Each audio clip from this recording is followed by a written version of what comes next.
नमस्ते आणि पुन्हा तुमचं एकदा मी कौटिल्य आयएसमध्ये स्वागत करतो. आज आपण इकडे सुरुवात करणार आहोत सामान्य अध्ययन पेपर 4 जो आहे त्याच्यातला काहीतरी जो आपला पहिला चॅप्टर आहे त्याचा. ओके. सो आपण बघूया. कालच्या लेक्चरमध्ये आपण 3 महत्त्वपूर्ण जे विषय होते किंवा प्रश्न होते त्याच्या संदर्भात आपण चर्चा केलेली आहे की सामान्य अध्ययन 4 म्हणजेच काहीतरी की नीतिशास्त्र आणि नैतिकता हे एक्झॅक्टली काय आहेत काय नाही त्यालाच आपण आता इथे इन डिटेलमध्ये बघणार आहोत. त्याच्या पुढे आपण पाहिलं होतं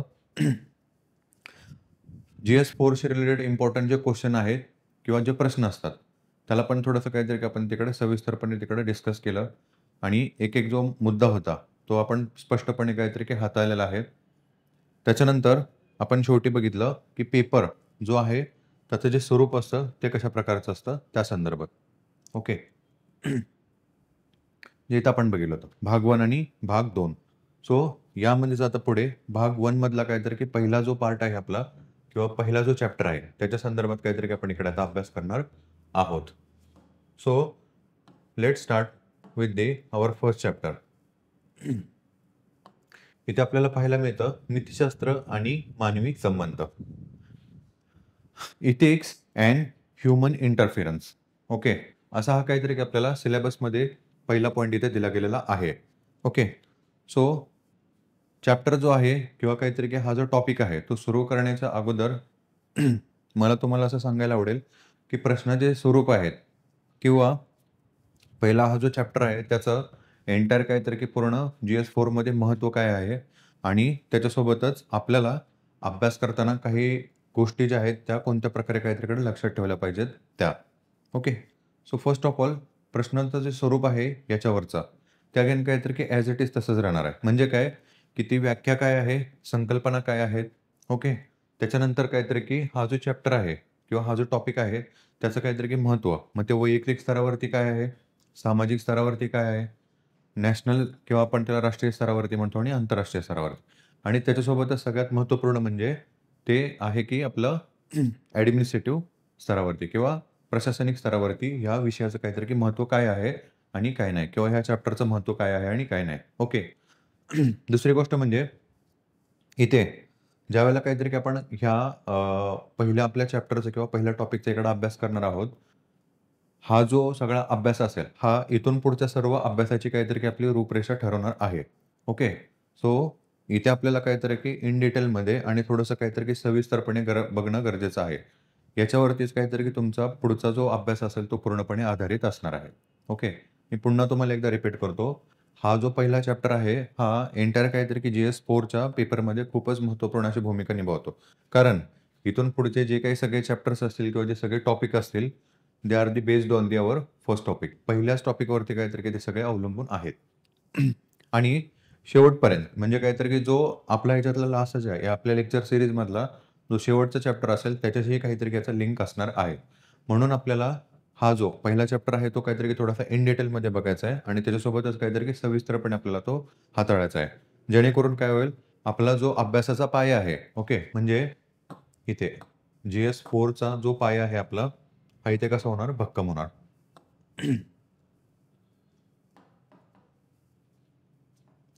GS4 ओके किंवा सामान्य अध्ययन 4 जो आपला हा पेपर आहे हा पूर्णपणे काहीतरी की कुठेतरी भक्कम होईल. याच्यासाठी आपल्याला व्यवस्थित असं काहीतरी की आणि सविस्तरपणे इकडं याचा अभ्यास करणं खूपच काहीतरी की महत्त्वपूर्ण बनतं. अदरवाईज प्रॉब्लेम काय होणार आहे इकडे किंवा काय होऊ शकतो तर अगेन तेच आहे. इथल्या जर बेसिक जर कन्सेप्ट आहेत किंवा ज्या संकल्पना आहेत त्या जर आपल्याला समजल्या नाहीत तर पुढे येणाऱ्या जे काहीतरी की पुढचे चॅप्टर्स असतील त्याच्याशी काहीतरी की हे इंटरकनेक्टेड आहेत. ओके. किंवा कुठेतरी यांचा सहसंबंध येतो. त्यामुळे त्या गोष्टी समजण्यास कुठेतरी आपल्याला अडथळा निर्माण होईल आणि त्या जर गोष्टी समजल्या नाहीत तर एंटायर काहीतरी की पेपर जो आहे त्याच्यामध्ये आपल्याला कुठेतरी इंटरलिंक करता येणार नाही किंवा कुठेतरी त्यांचा सहसंबंध जोडता येणार नाही आणि अगेन पुढे पेपरमधलाच काहीतरी की भाग 2 जो आहे केस स्टडीच्या संदर्भात त्याच्याही काही आपल्याला इकडे इंटरलिंक किंवा काहीतरी की सहसंबंध जोडता येणार नाही. म्हणून मी पुन्हा अगेन इथे सांगतोय की पहिला चॅप्टर जो आहे तो खूपच महत्त्वपूर्ण आहे आणि त्याच्याच बेसिसवरती काहीतरी की पुढचा जो अभ्यास असेल तो तुमचा तिकडे अवलंबून राहील. ओके. सो पहिल्यांदा आपण इकडे बघून घेऊया अभ्यासक्रम. म्हणजेच सिलेबसमध्ये आपल्याला इकडे काय दिलं गेलेलं आहे. ओके. सो या संदर्भात आपण थोडंसं इकडे बघू शकतो. नीतिशास्त्र आणि मानवी संबंध. म्हणजे नैतिकता आणि काहीतरी काही नैतिक मूल्य जे आहेत, यांचा आपल्या काहीतरी की मानवी जीवनामध्ये काही संबंध आहे. त्याच्या संदर्भात काहीतरी की थोडासा आपल्याला इकडे अभ्यास जो आहे तो काहीतरी की करायचा आहे किंवा डिस्कशन जे आहे ते काहीतरी आपल्याला करायचं आहे. ओके. मग याच्यामध्ये काहीतरी काही महत्त्वपूर्ण गोष्टी येतात, की एक्झॅक्टली काहीतरी की नीतिशास्त्र म्हणजे काय आहे? त्याची मूल्य काय आहेत? त्याच्यानंतर त्याचं महत्त्व काय आहे? अगेन महत्त्व जे आहे ते काहीतरी की वैयक्तिक स्तरावरती काय असेल आणि काहीतरी की सामाजिक स्तरावरती आणि सो ऑन पुढे काहीतरी की व्हॉटएव्हर जे असेल ते. त्याच्याही नंतर काहीतरी की याचा सार एक्झॅक्टली म्हणजे काय आहे, की नीतिशास्त्र जे काय आहे आणि त्याचं काहीतरी की सार आपल्याला इकडे बघायचं आहे. पुढे नीतिशास्त्राचे निर्धारक. अशा कोणत्या बाबी किंवा काहीतरी काही घटक असतात, जे काय करत असतात, नीतिशास्त्र किंवा नैतिकता जी असते त्याला काय करत असतात तिकडे निर्धारक किंवा काहीतरी की आधार ठरत असतात. त्याही गोष्टी आपल्याला काहीतरी की थोड्याशा किंवा जे काही एलिमेंट्स असतील, त्याचा आपल्याला इकडे अभ्यास करणं आवश्यक ठरतं. त्याच्यानंतर नीतिशास्त्र जसं ज्यावेळेला आपण काहीतरी इकडे मानवी कृतीवरती मानवी कृतीमध्ये अवलंब करतो. त्याचा त्या मानवी कृतीवरती काही परिणाम होतो. तोही आपल्याला काहीतरी थोडासा इकडे अभ्यासून घ्यायचा आहे. मग फॉर एक्झाम्पल असेल, आपल्या डे टू डे लाईफमध्ये जर आपण नैतिक मूल्य जर इथं जपली किंवा नैतिक मूल्यांचं जर आपल्या कृतीमध्ये आचरण केलं, तर याच्यातून काय होणार आहे विद्यार्थी मित्रांनो, आपलं जे काही कॅरेक्टर आहे किंवा आपली जी काहीतरी की वृत्ती जी आहे, तिकडं स्पष्टपणे, पारदर्शकपणे आणि त्यासोबत काहीतरी की प्रामाणिकपणे पुढे समोर येणार आहे. मग ती आपल्या समोर असणारी एखादी व्यक्ती असेल किंवा समाज असेल किंवा मग काहीतरी की त्याच्याही पेक्षा काहीतरी मोठी मोठी संस्था असेल. आलं लक्षात?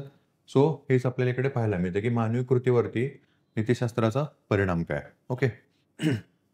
पुढे नीतिशास्त्राचे परिणाम कोणत्या ह्याच्यावरती? खाजगी जीवन असेल, सामाजिक जीवन असेल आणि सो ऑन. याही गोष्टी काहीतरी थोड्याशा आपल्याला इकडे बघायच्या आहेत. बरोबर? मग आपण बघितलं आता, की आपलं जे कॅरेक्टर असेल किंवा आपली जी काहीतरी की वृत्ती असेल, त्याच्यामध्ये नैतिक मूल्यांचं आचरण केल्यानंतर काहीतरी की आपल्याला जे आउटकम असतील किंवा परिणाम असतात ते काय असतात, ते इकडे आपण थोडेसे आत्ता बघितले. तसंच आपण बघतो, की खाजगी स्तरावरती आणि सामाजिक स्तरावरती. म्हणजे थोड्याशा लार्ज लेव्हलला ज्यावेळेला आपण जातो, त्यावेळेला पुन्हा आपल्याला पाहायला मिळतं, की नैतिक आचरणीकडे का महत्त्वपूर्ण आहे आणि त्याचा आउटकम जो काही असेल, तो कशाप्रकारे काहीतरी की आपला एक समाज असेल, तो तिकडे काहीतरी की घडवत असतो. ओके. मग आपण बघू शकतो आता.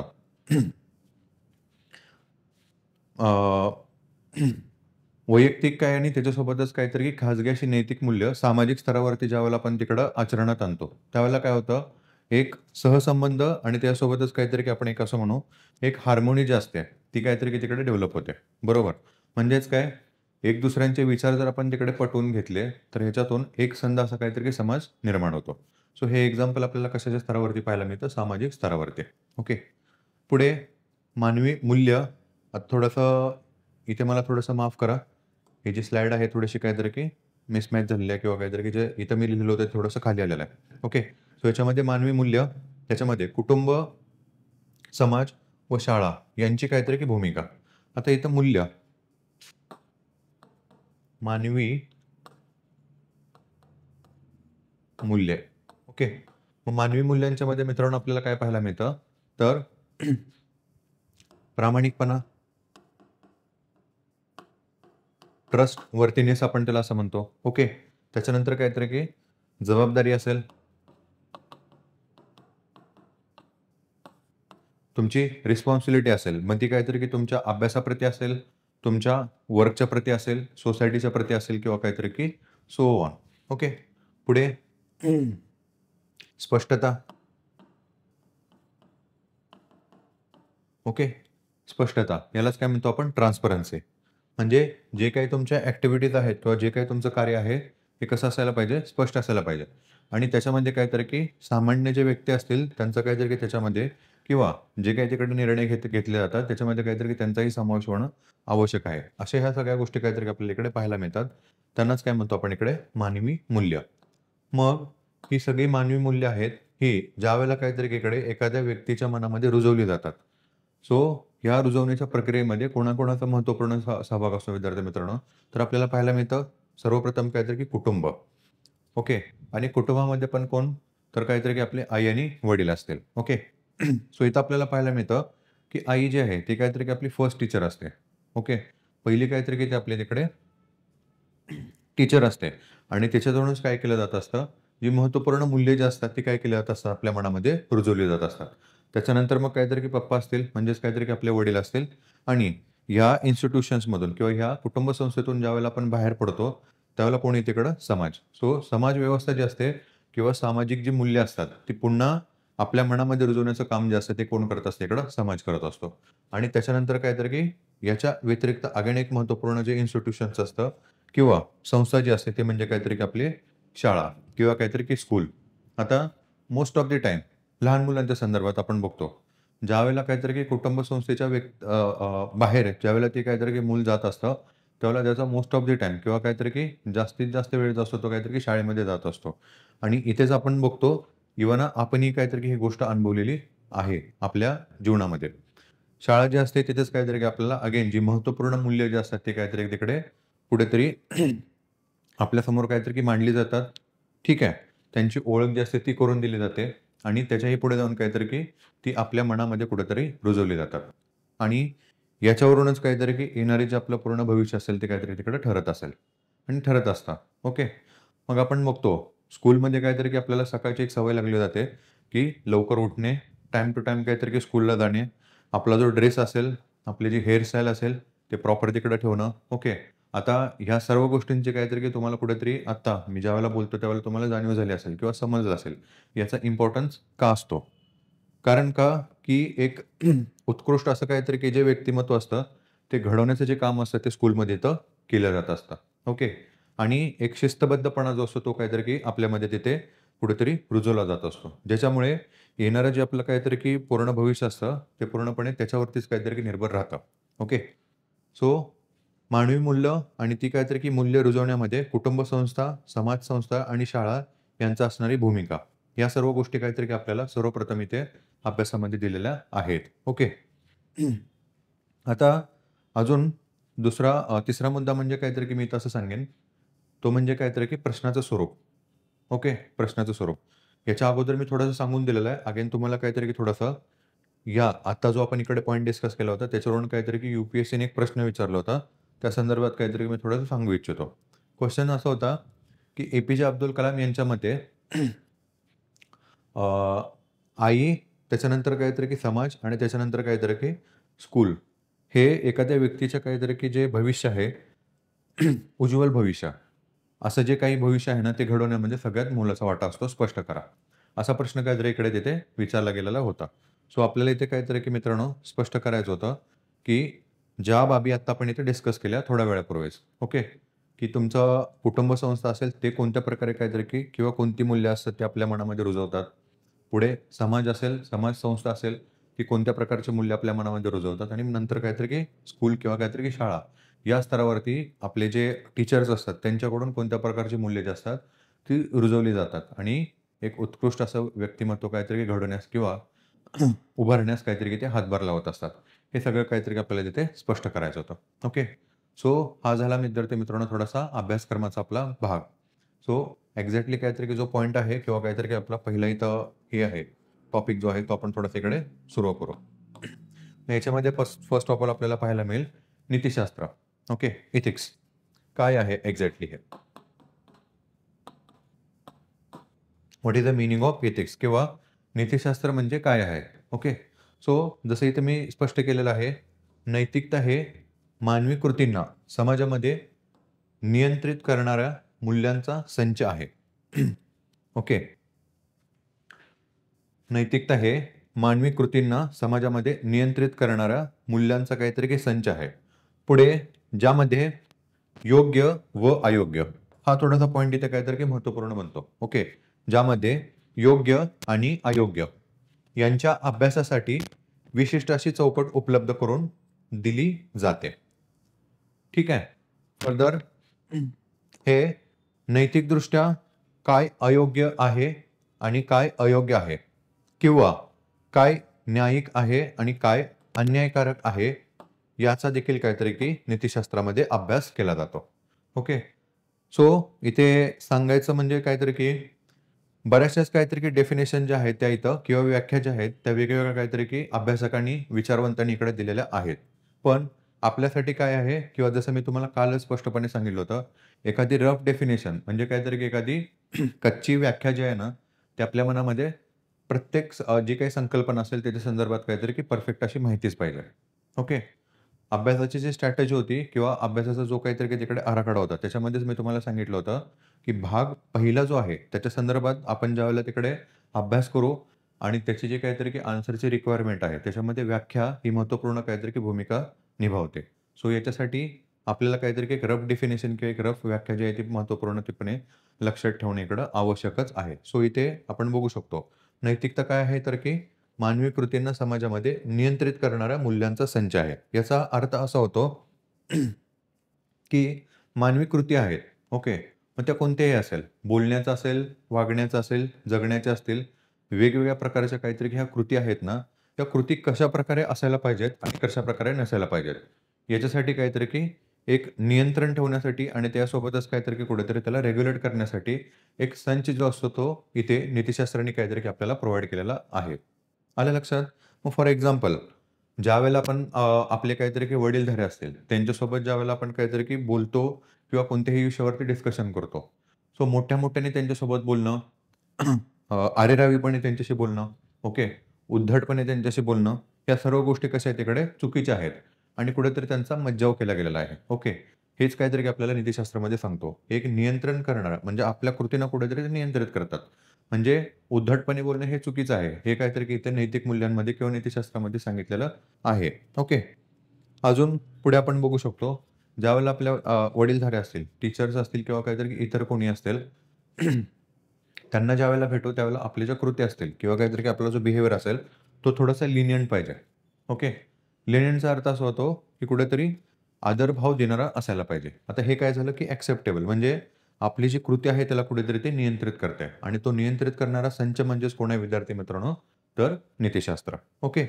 अजून पुढे त्याच्यापुढे आपण काय बघतोय इकडं, की नीतिशास्त्रामध्ये योग्य आणि अयोग्य यांच्या अभ्यासासाठी विशिष्ट चौकट उपलब्ध करून दिली जाते.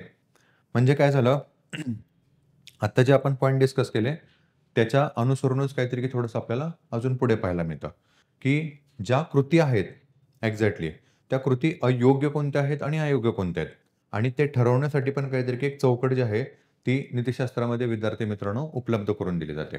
ओके. मग फॉर एक्झाम्पल असेल, खोटं बोलणं हे काय म्हणतो आपण पाप आहे. असं काहीतरी की आपल्याला आपल्या लहानपणापासूनच कुठेतरी शिकवलं जातं. आता हे काय आहे? आपल्या कुटुंब संस्थेचं काहीतरी की आपल्या मनामध्ये रुजवलेली काहीतरी की महत्त्वपूर्ण मूल्य आहेत. ओके. मग हे काय झालं योग्य. म्हणजे आपली जी कृती आहे, की इथं आपण खरं बोललं पाहिजे. नेहमी खरे बोलावे.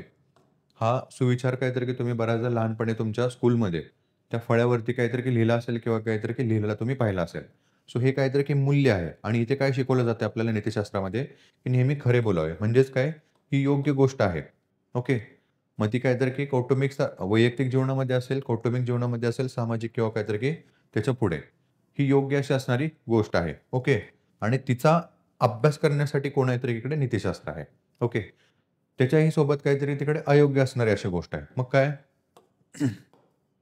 खोटे बोलू नये. खोटे बोलू नये. ओके. म्हणजेच काय? तर ही अयोग्य अशी गोष्ट आहे आणि जिला काहीतरी की मज्जाव आहे. पूर्ण आपल्या काहीतरी की वैयक्तिक कृतीमध्ये. याचा अभ्यास करणारं अगेन इथं कोण आहे? तर ते नीतिशास्त्र आहे. ओके. पुढे अजून थोडंसं आपण इन डिटेल बघायचं झालं, तर तुम्ही बऱ्याचदा एक एक्झाम्पल काहीतरी की तिकडं कुठेतरी वाचलं असेल किंवा काहीतरी की कोणाच्या तोंडून ऐकलेलं असेल, की 2 ट्रॅक आहेत रेल्वेचे. एका ट्रॅकवरती 1 व्यक्ती आहे आणि एका ट्रॅकवरती काहीतरी की 10 व्यक्ती आहेत. आणि तुम्ही त्या ट्रॅकवरती एक इंजिन आहे आणि त्या इंजिनमध्ये तुम्ही बसलेले आहात. तिथे काहीतरी की तुमचा 2 ऑप्शन दिले गेले आहेत, की कोणत्यातरी एका वेवरती काहीतरी की तुम्हाला ती ट्रेन घेऊन जायची आहे. सो ते 10 व्यक्ती मारायचे की 1 व्यक्ती मारायचा, हे तुम्हाला इथे ठरवायचं आहे. सो अशा कंडिशनमध्ये योग्य आणि अयोग्य कोणती गोष्ट आहे, त्याच्यासाठी काहीतरी की कुठेतरी जे तुमच्याकडे ऑप्शन असतील किंवा काहीतरी की तुमच्याकडे जे मार्ग जे असतील, ते उपलब्ध करून देण्याचं जे काम आहे, ते कोण करत असतं विद्यार्थी मित्रांनो इकडं नीतिशास्त्र. ओके. अजून याच्यापुढे थोडंसं अजून जर डिस्कस करायचं झालं, तर कोणत्या गोष्टी न्यायिक आहेत? ओके. जस्ट असं आपण त्याला म्हणतो आणि कोणत्या गोष्टी तिकडे अन्यायकारक आहेत, याचाही नीतिशास्त्रामध्ये काहीतरी की अभ्यास केला जातो. ओके. मग याच्यामध्ये आपण बघतो अ, जसं आपण काहीतरी की कालच्या लेक्चरमध्येच काहीतरी की आपण एक एक्झाम्पल इथं डिस्कस केलं होतं. रात्री काहीतरी की वेळ झालेली आहे. रस्त्याचे काहीतरी की सिग्नल तिथे सुरू आहेत. मात्र रात्र झाल्यामुळे काहीतरी की रहदारी जी असेल किंवा ज्या व्हेकल जे असतात, गाड्या ज्या असतात त्यांची संख्या खूपच कमी आहे. तिथे कोणी ट्रॅफिक मॅनेजमेंट करणारे जे ऑफिशियल्स असतील, पोलिस ऑफिशियल्स असतील तेही तिथे प्रेझेन्स नाही आहेत. ओके. मग अशा कंडिशनमध्ये किंवा अशा परिस्थितीमध्ये तुम्ही तिकडे जो सिग्नल आहे, तो तिथे तुम्ही पाळायचा किंवा नाही पाळायचा, हे ठरवण्यासाठी इथे मदत कोण करत असतं विद्यार्थी मित्रांनो तुम्हाला? अगेन नीतिशास्त्र. ओके. म्हणजेच योग्य आणि अयोग्य आणि पुढे न्यायिक आणि अन्यायकारक असणाऱ्या ज्या गोष्टी आहेत, त्याचाही अभ्यास काहीतरी आपल्याला नीतिशास्त्रामध्ये केला जातो. हे थोडंसं काहीतरी आपल्याला इकडे पाहायला मिळतं. ओके. मग न्यायिक आणि अन्यायिक याच्यामध्ये आपल्याला काहीतरी एक शब्द पाहायला मिळेल. तो म्हणजे काय? की समजा अझ्युम करा असं की तुम्ही एखादा ऑफिशियल आहात. तुम्ही आय-पी-एस आहात किंवा तुम्ही आय-एस आहात. तुम्ही तहसीलदार आहात किंवा काहीतरी तुम्ही डेप्युटी कलेक्टर आहात. तुमच्या हातामध्ये काहीतरी की महत्त्वपूर्ण अशी काहीतरी जबाबदारी दिलेली आहे आणि त्याच्यामुळे किंवा तुमच्या एका निर्णयामुळे हजारो लोकांचं काहीतरी की जीवन जे आहे, त्याचं काहीतरी की कुठेतरी कल्याण होणार आहे. ओके. सो अशा कंडिशनमध्ये तुम्ही काय करायला पाहिजे? आणि त्याच वेळेला काहीतरी की तुमच्याकडे खूप मोठ्या प्रमाणात असं काहीतरी की आर्थिक स्रोत किंवा काहीतरी की आर्थिक एक हे असेल, इन्कम असेल, त्याचा देखील काहीतरी सोर्स तुम्हाला तिथे मिळालेला आहे. सो अशा कंडिशनमध्ये तुम्ही काय कराल? तुम्ही त्या हजारो लोकांच्या भविष्यासाठी तिकडे चांगले निर्णय घ्याल किंवा तुमच्या काहीतरी की पर्सनल इंटरेस्टसाठी तुमच्या वैयक्तिक कुठेतरी तिकडे जो हे आहे, तुमचा इंटरेस्ट आहे, तो पूर्ण करण्यासाठी तिकडे पैशासाठी तुम्ही निर्णय घ्याल. सो अशामध्ये तुम्हाला निर्णय घेण्याची जी क्षमता असते, ती तुम्हाला कोण इथं प्रोव्हाईड करतं किंवा उपलब्ध करून देतं तर विद्यार्थी मित्रांनो, नीतिशास्त्र. ओके. सो अशा प्रकारे आपल्याला पाहायला मिळते, की नीतिशास्त्र जे आहे ते योग्य, अयोग्य, न्यायिक, अन्यायिक आणि त्याच्यासोबतच काहीतरी की मानवी कृतींना समाजामध्ये नियंत्रित करणारा असा काहीतरी की एक संच आहे. ओके. आणि याच्यातूनच काय होतं, तर एक उत्कृष्ट असं काहीतरी की व्यक्तिमत्व जे असतं तिकडे घडत असतं. योग्य असे काहीतरी की निर्णय घेतले जात असतात. ओके. सस्टेनेबल शाश्वत असे काहीतरी की निर्णय घेतले जातात. वैयक्तिक काहीतरी की तुमची जी हे आहे काय म्हणू आपण त्याला, वृत्ती जी आहे, ती इथं सुधारण्यास आणि त्याच्यामध्ये काहीतरी की अजून हातभार लावण्यास नीतिशास्त्र असतं जे काहीतरी इकडं मदत करत असतं. आता हेच आहे विद्यार्थी मित्रांनो, आपल्याला जसं मी तुम्हाला कालच सांगितलं होतं. वैयक्तिक झालं, सामाजिक झालं, राष्ट्रीय झालं आणि आंतरराष्ट्रीय झालं. या प्रत्येक स्तरावरती काहीतरी की आत्ता ह्या ज्या आपण डेफिनिशन बघितलेल्या आहेत, यांचा काहीतरी की आपल्याला अवलंब करायचा आहे. ओके. मग वैयक्तिक स्तरावरती आपण म्हणू शकतो की पार्टनर्स आहेत. ओके. मग ते कोणी असतील. एक फ्रेंड असेल, ओके. किंवा काहीतरी एक वाईफ आणि हसबँड असतील किंवा एखादी कुटुंब असेल. तर इथे ज्यावेळेला आपण नैतिक शास्त्राचा किंवा काहीतरी की इथल्या नैतिक मूल्यांचा ज्यावेळेला काहीतरी की अवलंब करतो, त्यावेळेला काय होतं, आपलं वैयक्तिक जीवन तिकडं सुखी बनून जातं. एक पीसफुल लाईफ जी असते ती काहीतरी की तिकडे येते आणि त्याच्यामुळे शांतता जी असते ती काहीतरी की प्रस्थापित होते. तेच जर आपण बघा, एखाद्या व्यक्तीला आपण चीटिंग करत राहिलो, खोटं बोलत राहिलो, ओके. त्यावेळेला काय होऊन जातं, कुठेतरी अनस्टेबिलिटी, अस्थिरता जी असते ती काहीतरी आपल्या मनामध्ये किंवा एंटायर आपल्या सराउंडिंगमध्ये येऊन जाते. तेच इथे सामाजिक स्तरावरती, राष्ट्रीय स्तरावरती आणि आंतरराष्ट्रीय स्तरावरती आपल्याला पाहायला मिळतात. ओके. सो याच थीमनी आपल्याला थोडासा काहीतरी की अभ्यास करायचा आहे. जसं आपण हे डिस्कस केलं, याचं ॲप्लिकेशन काहीतरी की प्रत्येक स्तरावरती होणं आवश्यक आहे. ठीक आहे. ओके. त्याच्यानंतर पुढे आपल्याला पाहायला मिळतं, की धर्म, संस्कृती, मानवी आवाज यालाच काय म्हणतो आपण काहीतरी की अंतर आवाज. इनर व्हॉईस किंवा मग कन्सायन्स. ओके. कन्सायन्स. त्याच्यानंतर काहीतरी की संस्था असतील डिफरंट लेव्हलच्या. त्याच्यानंतर काहीतरी की कुटुंब असेल, मित्र असेल, शाळा, कॉलेजेस. त्याच्यानंतर काहीतरी की वैयक्तिक अनुभव. हे सगळे काय असतात मित्रांनो, नीतिशास्त्राचेच काहीतरी की उदाहरण आहेत.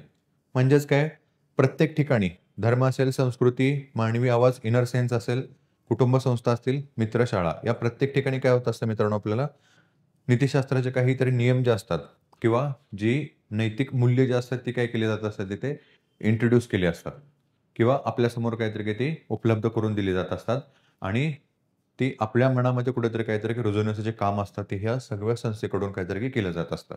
ओके. आणि इथूनच आपल्याला पाहायला मिळतं नीतिशास्त्राचा काहीतरी की कुठेतरी उगम होतो किंवा यालाच आपण म्हणतो काहीतरी की नीतिशास्त्राचा सोर्स किंवा इथिकचा सोर्स. ओके. जे आपण काहीतरी इकडे सार जे आहे त्याच्यामध्ये आपल्याला पाहायला मिळतं किंवा याचा जो हे आहे पॉइंट आहे किंवा हा जो पॉइंट आहे याच्यामध्ये सांगितलेला महत्त्वपूर्ण मुद्दा म्हणजे काहीतरी की नीतिशास्त्राचा उगम आणि त्याचा काहीतरी असणारा सोर्स. सो या सगळ्या ज्या संस्था आहेत किंवा हे जे सगळे काहीतरी एलिमेंट्स आहेत, ते आपल्याला काय करत असतात, नीतिशास्त्र जे असेल किंवा नैतिकताची मूल्य जे असतील ते काय करत असतात तिकडे आपल्याला आपल्यासमोर ठेवत असतात आणि त्यांना रुजवण्याचंही काम करत असतात. ओके. सो ही झाली डेफिनेशन आणि त्याचे काहीतरी थोडेसे इम्पोर्टंट असणारे उदाहरण आणि त्याचा उगम. पुढे पाहूया विद्यार्थी मित्रांनो, नीतिशास्त्राचे घटक. ओके. नीतिशास्त्राचे घटक. आता इथे तुम्हाला थोडंसं हे बघून एकदम हे सिंपल गोष्टी वाटतील.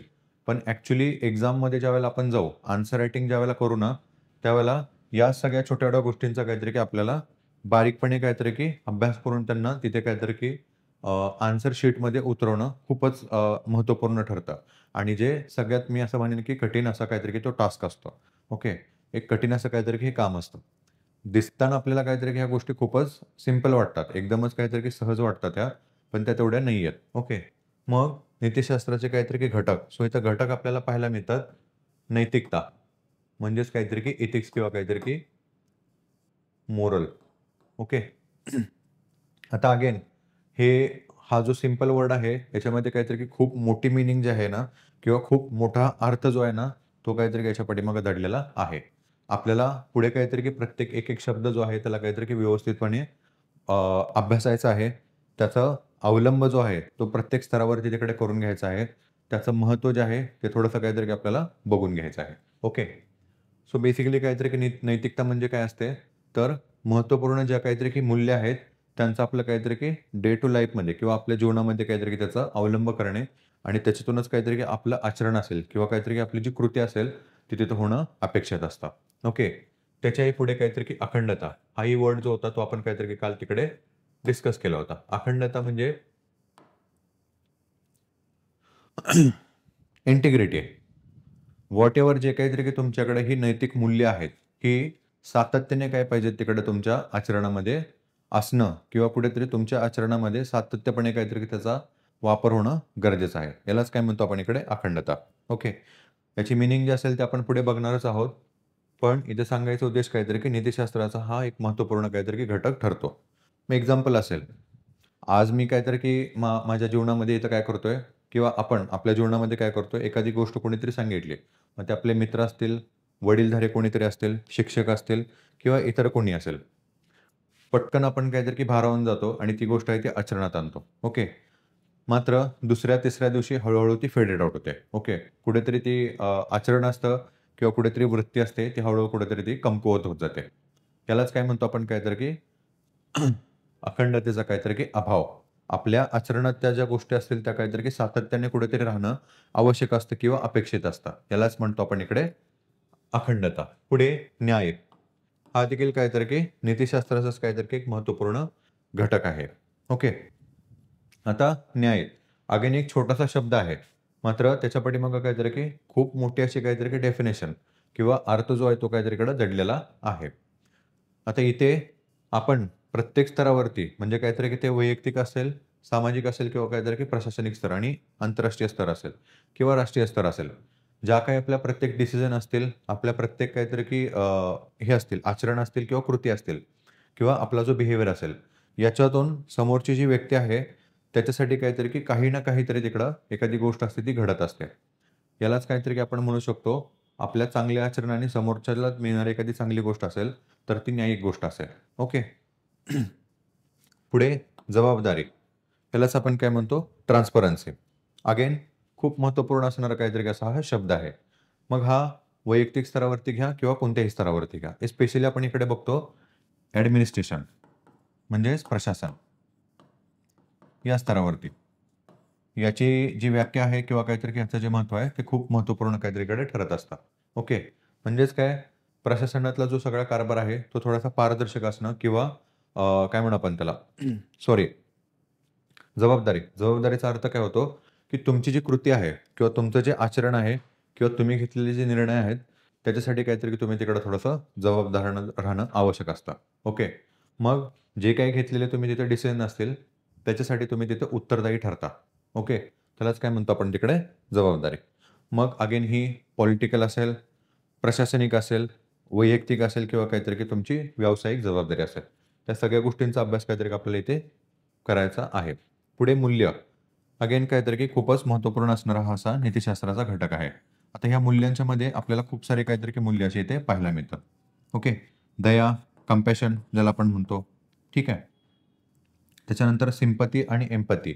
आता जरी ते ह्याच्यातच काहीतरी येत असेल, तर हे काहीतरी की त्यांची जी डेफिनेशन आहे किंवा त्यांची जी मीनिंग आहे किंवा त्यांचा जो अर्थ आहे, तो थोडासा काहीतरी की ब्रॉड आणि एकमेकांच्यापासून काहीतरी की वेगळा असा ठरत असतो. ओके.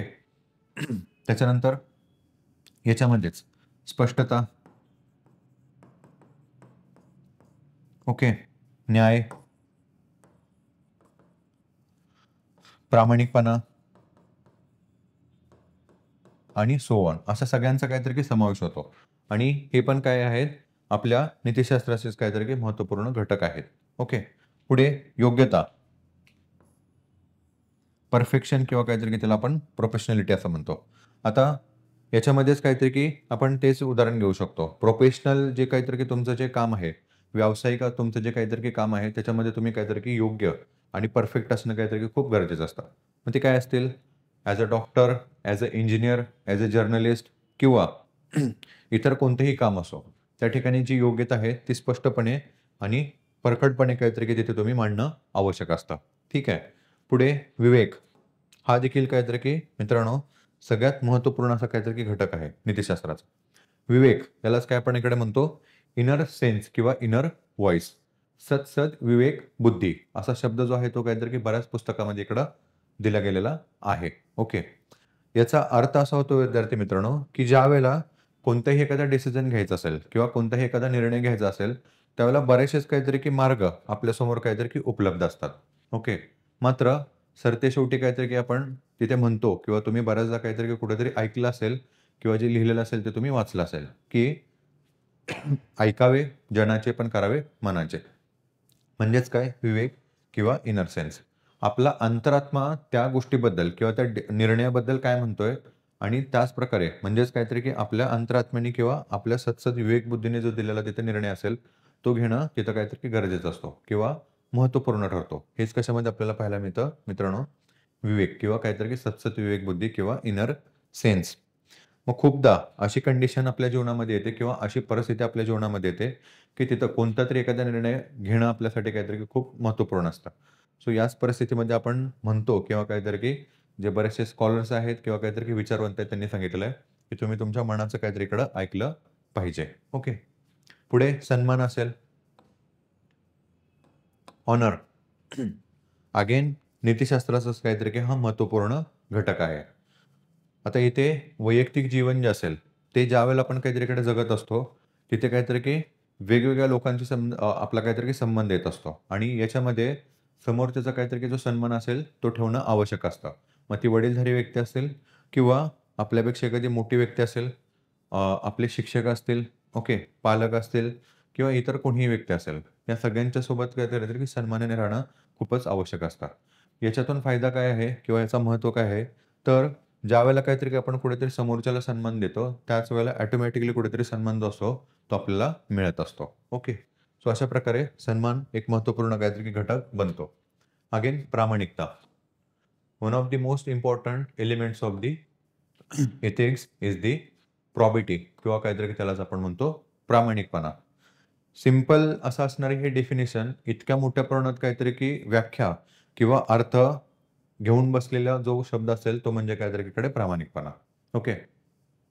दिसताना आपल्याला खूपच एक सिंपल असा वर्ड दिसतो. पण इतकी मोठी आणि काहीतरी की सविस्तर अशी डेफिनिशन याच्यामध्ये किंवा याच्या पाठीमागे आहे, की ज्याचा आपण काहीतरी की विचार पण करू शकत नाही. ठीक आहे. सिंपल डेफिनिशनमध्ये जर बघायचं झालं, तर प्रामाणिकपणा म्हणजे काय तर की तुमचे जे डिसिजन असतील किंवा तुमचं जे कार्य असेल, त्याच्यामध्ये तुम्ही कसं राहिलं पाहिजेत? प्रामाणिक राहायला पाहिजेत. म्हणजेच काय? स्पष्ट राहायला पाहिजेत. त्याच्यामध्ये सत्य जे असेल, याचा वापर किंवा याचं आचरण होणं आवश्यकच आहे. ओके. मग ती गोष्ट भले तुमच्या काहीतरी की विरोधात जरी असेल, तरी तुम्हाला तिथं सत्य मांडणं किंवा सत्याची बाजू घेणं तिकडं महत्त्वपूर्ण ठरतं किंवा कुठेतरी काहीतरी की मस्ट असतं. त्यालाच काय म्हणतो आपण काहीतरी की प्रामाणिकपणा. ओके. मग अगेन तेच आलं. वैयक्तिक स्तराला किंवा काहीतरी की मग ते सामाजिक आलं किंवा काहीतरी की प्रशासनिक स्तराला. आता प्रशासनिक स्तरावरती ही जी एलिमेंट आहे किंवा हा जो घटक आहे तो सगळ्यात काहीतरी महत्त्वपूर्ण ठरत असतो. ओके. मग तुम्ही ज्यावेळेला तिथं तुमचे निर्णय घेतात ॲज अ अधिकारी म्हणून किंवा ॲज अ नागरी सेवक म्हणून, त्यावेळेला इथे सत्यनिष्ठ राहणं खूपच महत्त्वपूर्ण ठरत असतं. कारण का मगाशीच जसं आपण बघितलं होतं, हजारो लोकांचं जे जीवन आहे तुमच्या एकाच्या निर्णयाने as a bureaucrat, as a civil servant किंवा काहीतरी की नागरी सेवक म्हणून तुम्ही जे तिथे निर्णय घेणार आहात, त्याच्यामुळे त्या निर्णयामुळे हजारो लोकांचं जीवन आहे ते तिथं काहीतरी की कुठेतरी त्या जीवनाचं कल्याण होणार आहे. ओके. त्याच्यामुळे सत्यनिष्ठता तुमच्या आचरणात, तुमच्या वृत्तीमध्ये असणं खूपच गरजेचं असतं. ओके. सो अशा प्रकारे आपण बघतो इथं किंवा आपण इथे डिस्कस केलेलं आहे नीतिशास्त्राचे काहीतरी काही महत्त्वपूर्ण घटक. ओके.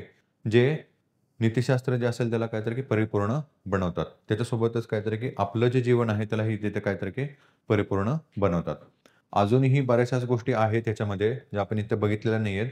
एक-एक करून किंवा त्या वेळेला काहीतरी की ते आपण स्पष्टपणे काहीतरी की आणि सविस्तरपणे बघणार आहोत. ओके. पुढे नीतिशास्त्राचे स्रोत. आता इथून अगेन काहीतरी एक महत्त्वपूर्ण आपला घटक किंवा काहीतरी की पॉइंट जो आहे तो इथं स्टार्ट होतो. तो म्हणजे नीतिशास्त्राचे काहीतरी की घटक कोणते-कोणते आहेत आणि कोणते नाही आहेत त्या संदर्भात. ओके. सो एक-एक करून काहीतरी की थोडंसं आपण इकडे ते अभ्यासू. सर्वप्रथम आपल्याला इकडे पाहायला मिळतं धार्मिक आणि आध्यात्मिक विश्वास. Religious and spiritual belief. आता इथे तुम्ही कधीतरी काहीतरी की हे अनुभवलेलं पण असेल आणि पाहिलेलं पण असेल. आपले जे काहीतरी की धार्मिक ग्रंथ असतील, त्याच्यासोबतच काहीतरी की स्पिरिच्युअल असे काहीतरी की जे विश्वास असतील, त्याच्यामधून खूप साऱ्या प्रमाणात काहीतरी की नीतिशास्त्र असेल किंवा नैतिक आचरण जे असेल ना, त्याच्या संदर्भात काहीतरी की भाष्य किंवा जी तत्त्व असतील ना किंवा जी मूल्य असतील, तिथं मांडलेली आहेत. मग एक्झाम्पल आपल्याला इथं पाहायला मिळतं, की नैतिक मूल्य असतील, दैविक आज्ञा असतील किंवा काहीतरी की धार्मिक शिकवण असेल, या सगळ्यांचा काहीतरी की याच्यामध्ये समावेश होत असतो. ओके. मग एक्झाम्पल म्हणून आपण काहीतरी इकडे बघू शकतो. की आता गौतम बुद्ध असतील, महावीर असतील, ओके. त्याच्यानंतर काहीतरी की काही वैदिक टेक्स्ट असतील. पुढे महाभारत असेल आणि त्याच्यासोबतच काहीतरी की रामायण असेल, भगवद्गीता असेल आणि त्याच्यासोबतच काहीतरी की इतर आपण त्याला हे म्हणतो बायबल असेल किंवा काहीतरी की कुराण असेल. या सर्वच काहीतरी की धार्मिक तत्वामध्ये किंवा धार्मिक अ, याच्यामध्ये टेक्स्टमध्ये किंवा लिटरेचरमध्ये आपल्याला पाहायला मिळतं. अशा आज्ञा, दैविक आज्ञा असतील, नैतिक मूल्य असेल किंवा काहीतरी की धार्मिक शिकवण जी आहे ना, ती तिथे दिली गेलेली आहे. ज्याच्यातून काय होतं, नैतिक आचरण जे आहे ते आपल्यासमोर तिथं मांडली जातात आणि त्याचं अनुकरण करण्यासाठी कुठेतरी आपल्याला सांगितलं जातं. मग फॉर एक्झाम्पल आता इथे जसं फॉर एक्झाम्पल आहे अहिंसा. ओके. अहिंसा. Non violence. आता प्रत्येक धर्मामध्ये आपल्याला इथं पाहायला मिळतं. अहिंसेचे तत्त्व जे आहे किंवा अहिंसा हे जे तत्त्व आहे, ह्याच्यावरती काहीतरी की प्रत्येक जे काही धर्म असेल आणि त्या धर्मातले काहीतरी की जे विचारवंत असतील, त्यांनी काय दिलेलं आहे इकडं भर दिलेला आहे. ओके. म्हणजे काय, कोणतीही व्यक्ती असेल किंवा काहीतरी की कोणतेही प्राणी असेल, यांची काहीतरी की आपण तिकडे हत्या केली नाही पाहिजे किंवा त्यांना काहीतरी की कुठेतरी दुःख असेल हे पोहोचवलं नाही पाहिजे. यालाच काय म्हणतो आपण इकडे अहिंसा. आता हे जे तत्व आहे ते काहीतरी आपल्याला इथे धर्मामधून मिळालेलं आहे आणि ज्याच्यामुळे काय होतं कुठेतरी एक शांतताप्रिय असा समाज किंवा शांतताप्रिय जो देश असेल किंवा शांतताप्रिय असं आंतरराष्ट्रीय संबंध असेल तिथं प्रस्थापित करण्यासाठी कुठेतरी मदत होत असते किंवा कुठेतरी त्याच्यातून काहीतरी की प्रेरणा जी असते ती मिळत असते. हे आपल्याला कशातून मिळालेले आहेत विद्यार्थी मित्रांनो, तर धार्मिक तत्व जे असतील आणि त्यासोबतच काहीतरी की आध्यात्मिक विश्वास असेल त्याच्यातून. ओके. अजून आपण बघू शकतो विश्वास किंवा त्याला आपण म्हणतो बिलीफ. सगळ्यात महत्त्वपूर्ण त्याचा वापर जो असेल, तो आपल्यासाठीच आहे. ओके. एक बिलीफ जो असतो तो काहीतरी आपला तिथं आपण मग ते धार्मिक असेल किंवा आध्यात्मिक असेल त्याच्यामध्ये ठेवत असतो आणि एक ऊर्जा जी असते ती काहीतरी आपण मिळवत असतो. मग ती कोणत्याही स्तरावरती असेल, ती तिथं महत्त्वपूर्ण बनत असते. ओके. हे झालं काहीतरी की धार्मिक आणि आध्यात्मिक विश्वास, त्याच्यातून काहीतरी नीतिशास्त्राचा येणारा स्रोत. पुढे तत्वज्ञान म्हणजेच काहीतरी की फिलॉसॉफी किंवा दर्शन असं त्याला काहीतरी आपण म्हणतो. बऱ्याचशा ज्या विद्यार्थी मित्रांनो फिलॉसॉफी आहेत, त्या वेगवेगळ्या विचारवंतांनी आणि अभ्यासकांनी काहीतरी आपल्याला इथे नीतिशास्त्रामध्ये मांडलेल्या आहेत. म्हणजेच याचा अर्थ असा होतो, की वेगवेगळे जे तत्व आहेत किंवा काहीतरी फिलॉसॉफी आहेत, त्याच्यातून नीतिशास्त्राची जी मूल्य आहेत, ती पुढे आलेली आहेत. ओके. मग एक्झाम्पल किंवा काहीतरी उदाहरण आपल्याला इथं पाहायला मिळतं. सर्वप्रथम म्हणजे काहीतरी कर्तव्यशास्त्र. यालाच म्हणतो आपण डिओन्टॉलॉजी. ओके, डिओन्टॉलॉजी म्हणजेच काय तर की सोप्या शब्दामध्ये जर याच्या संदर्भात बोलायचं झालं तर कर्तव्यशास्त्र म्हणजे duty based philosophy. Duty based philosophy. Simple भाषेमध्ये आणि थोडक्यात जर सांगायचं झालं, डिओन्टॉलॉजीमध्ये असं सांगितलं जातं, की परिस्थिती काहीही असो, ओके, परिस्थिती काहीही असो, तुमचं जे कर्तव्य आहे ते तुम्ही तिथं बजावलंच पाहिजे. मग for example as a IAS असाल, ॲज अ IPS असाल, ॲज अ तहसीलदार असाल किंवा मग ॲज अ डेप्युटी कलेक्टर असाल किंवा मग तुम्ही DYSP आहात. कोणत्याही परिस्थितीमध्ये तुम्हाला जे कर्तव्य दिलेलं आहे, तुमची जी ड्युटी आहे ती तुम्ही तिकडं बजावलीच पाहिजे. हे किंवा याच्यावरती भर कशामध्ये दिला गेलेला आहे? डिओन्टॉलॉजीमध्ये किंवा मग कर्तव्यशास्त्रामध्ये. आलं लक्षात? इथूनच काहीतरी की मग आपलं जे तत्व आहे किंवा आपलं नीतिशास्त्र आहे ते काहीतरी की पुढे येतं. म्हणजेच काहीतरी की ड्युटी. ओके. मग आता ड्युटीमध्ये काय आलं? कोणत्याही परिस्थितीमध्ये काहीतरी की तुम्हाला ती गोष्ट आहे किंवा तुमचा जो टास्क आहे तो पूर्णपणे काहीतरी की कंप्लीट करायचा आहे. मग त्याच्यामध्ये प्रामाणिकपणा आला. ओके. वक्तशीरपणा आला. ठीक आहे. तुमची जबाबदारी आली. ओके. हे सगळे जे एलिमेंट्स आहेत ते आपल्याला पाहायला मिळतात नीतिशास्त्रामध्ये आहेत. जे आपल्याला अशा फिलॉसॉफीमधून काहीतरी की आलेले आहेत ते पाहायला मिळतं. पुढे सद्गुण. त्याला आपण म्हणतो व्हर्च्यूज. ओके. आता सद्गुण. सद्गुण म्हणजे काय?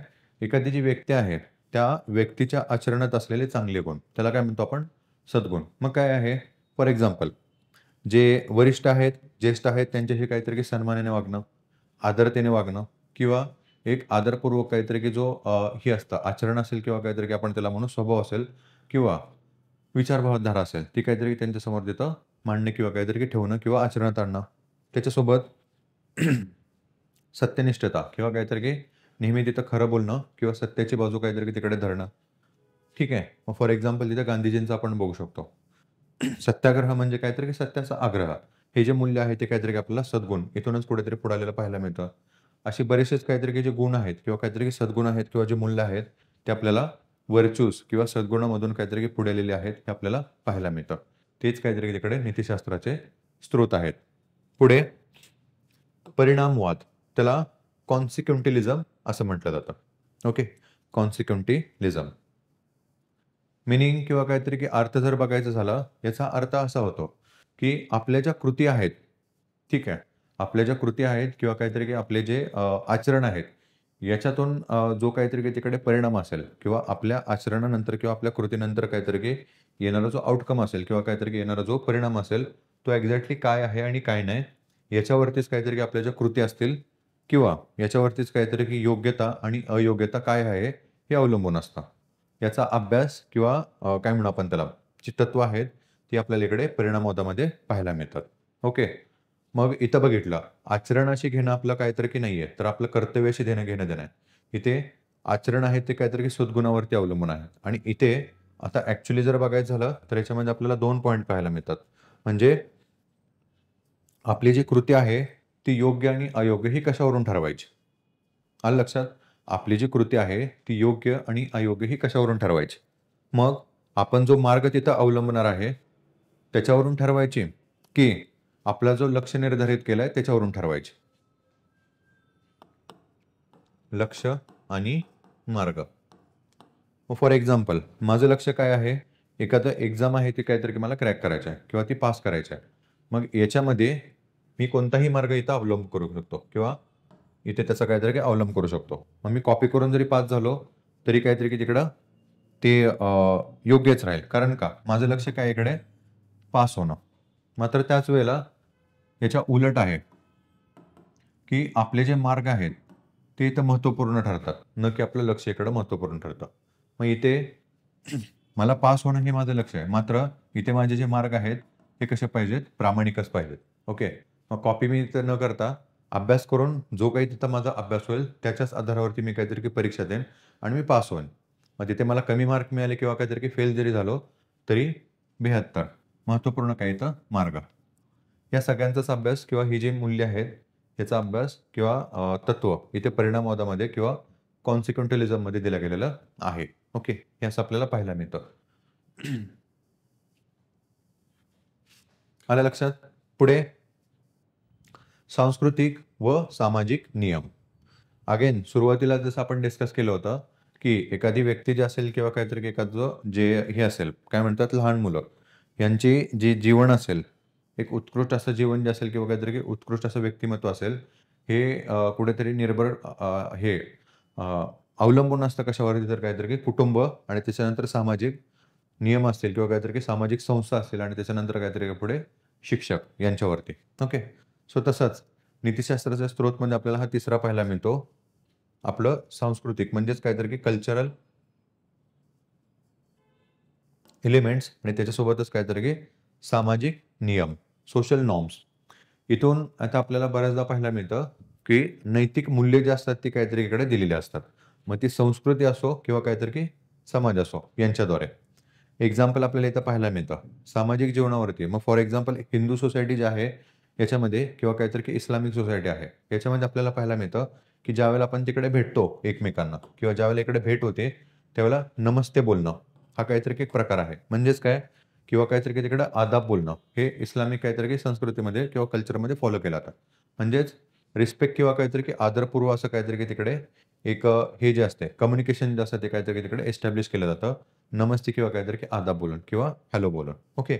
अगेन त्याच्यामध्येच पाहायला मिळतं. सामाजिक जीवनावरतीच आपल्याला वरिष्ठांना कुठेतरी आदर किंवा आदरपूर्वक काहीतरी की तिकडे आचरण किंवा आपली कृती तिथं काहीतरी काही स्पष्ट करणे किंवा मांडणं किंवा दाखवणं हे देखील काय आहे, एक सामाजिक नियमाचंच काहीतरी उदाहरण आपल्याला पाहायला मिळतं. पुढे पशुपूजा असेल. आता कल्चरल इम्पॅक्ट जो आहे त्याच्यामध्ये काहीतरी की आपल्याला हा जो एलिमेंट आहे किंवा हे जे तत्व आहे ते आपल्याला इकडे पाहायला मिळतं. ओके. सांस्कृतिक तत्वामध्ये. आता आपल्याला तुम्ही बऱ्याचदा काहीतरी काही अभ्यासलेलं असेल किंवा आपण हे अभ्यासलेलं आहे. हडप्पा संस्कृती जी होती, त्याच्यामध्ये काहीतरी की पशुपूजा मोठ्या प्रमाणात केली गेलेली आहे. आणि हिंदू सोसायटी आहे किंवा हिंदू धर्म जो आहे, त्याच्यामध्ये अगेन पशुपूजा जी आहे ती काहीतरी खूप मोठ्या प्रमाणात आजही काहीतरी की केली जात आहे. त्याचे एलिमेंट्स असतील ते आपल्याला आपल्या संस्कृतीमध्येच म्हणजेच काहीतरी की हडप्पा संस्कृतीमध्ये पाहायला मिळतात. मग इथे आपण बघू शकतो अ, बैल बैलपोळा जो असतो तो काहीतरी आपण सेलिब्रेट करत असतो. ओके. पशुपूजा आहे. त्याच्यानंतर नाग असेल, नागपंचमी. ओके. नाग जो आहे त्याची काहीतरी तिकडे पूजा केली जात असते. हत्ती जे आपण म्हणतो की गणेश याची जी पूजा आहे ती पण काहीतरी इकडे केली जात असते. सो असे बरेचसेच काहीतरी की पशु जे आहेत त्यांची काहीतरी पूजा केली जात असते. आता इथे नीतिशास्त्र आणि याचा संबंध काय आहे असा तुमच्या मनामध्ये प्रश्न उठेल. सो बेसिकली काहीतरी की तेच आहेत. आपण जे ॲनिमल्स आहेत किंवा काहीतरी की जे पशु आणि पक्षी आहेत, यांचे काहीतरी की कुठेतरी अधिकार आहेत. आता इथे पुस्तकामध्ये काहीतरी काही ते आपल्याला पाहायला मिळत नाहीत. मात्र नीतिशास्त्र काहीतरी की कुठेतरी हे स्पष्ट करत असतं, की ह्या पृथ्वीवरती प्रत्येक व्यक्ती किंवा प्रत्येक जे घटक आहेत, त्या प्रत्येकांचे काहीतरी की स्वतःचे हक्क आहेत. त्यालाच आपण म्हणतो नैसर्गिक हक्क. ओके. आणि याला स्पष्टपणे मांडण्याचं किंवा पुढे आणण्याचं काम कोण करत असतं? नीतिशास्त्र. म्हणूनच काहीतरी की ही सांस्कृतिक आणि सामाजिक जे नियम असतात ते नीतिशास्त्राचे स्रोत असतात. ठीक आहे. पुढे वृक्षपूजा, ट्री वर्शिप असं काहीतरी त्याला आपण म्हणतो. ओके. Tree worship. अगेन तुम्ही इथं बघू शकता सांस्कृतिक काहीतरी की ही आपली देवाण आहे. ओके.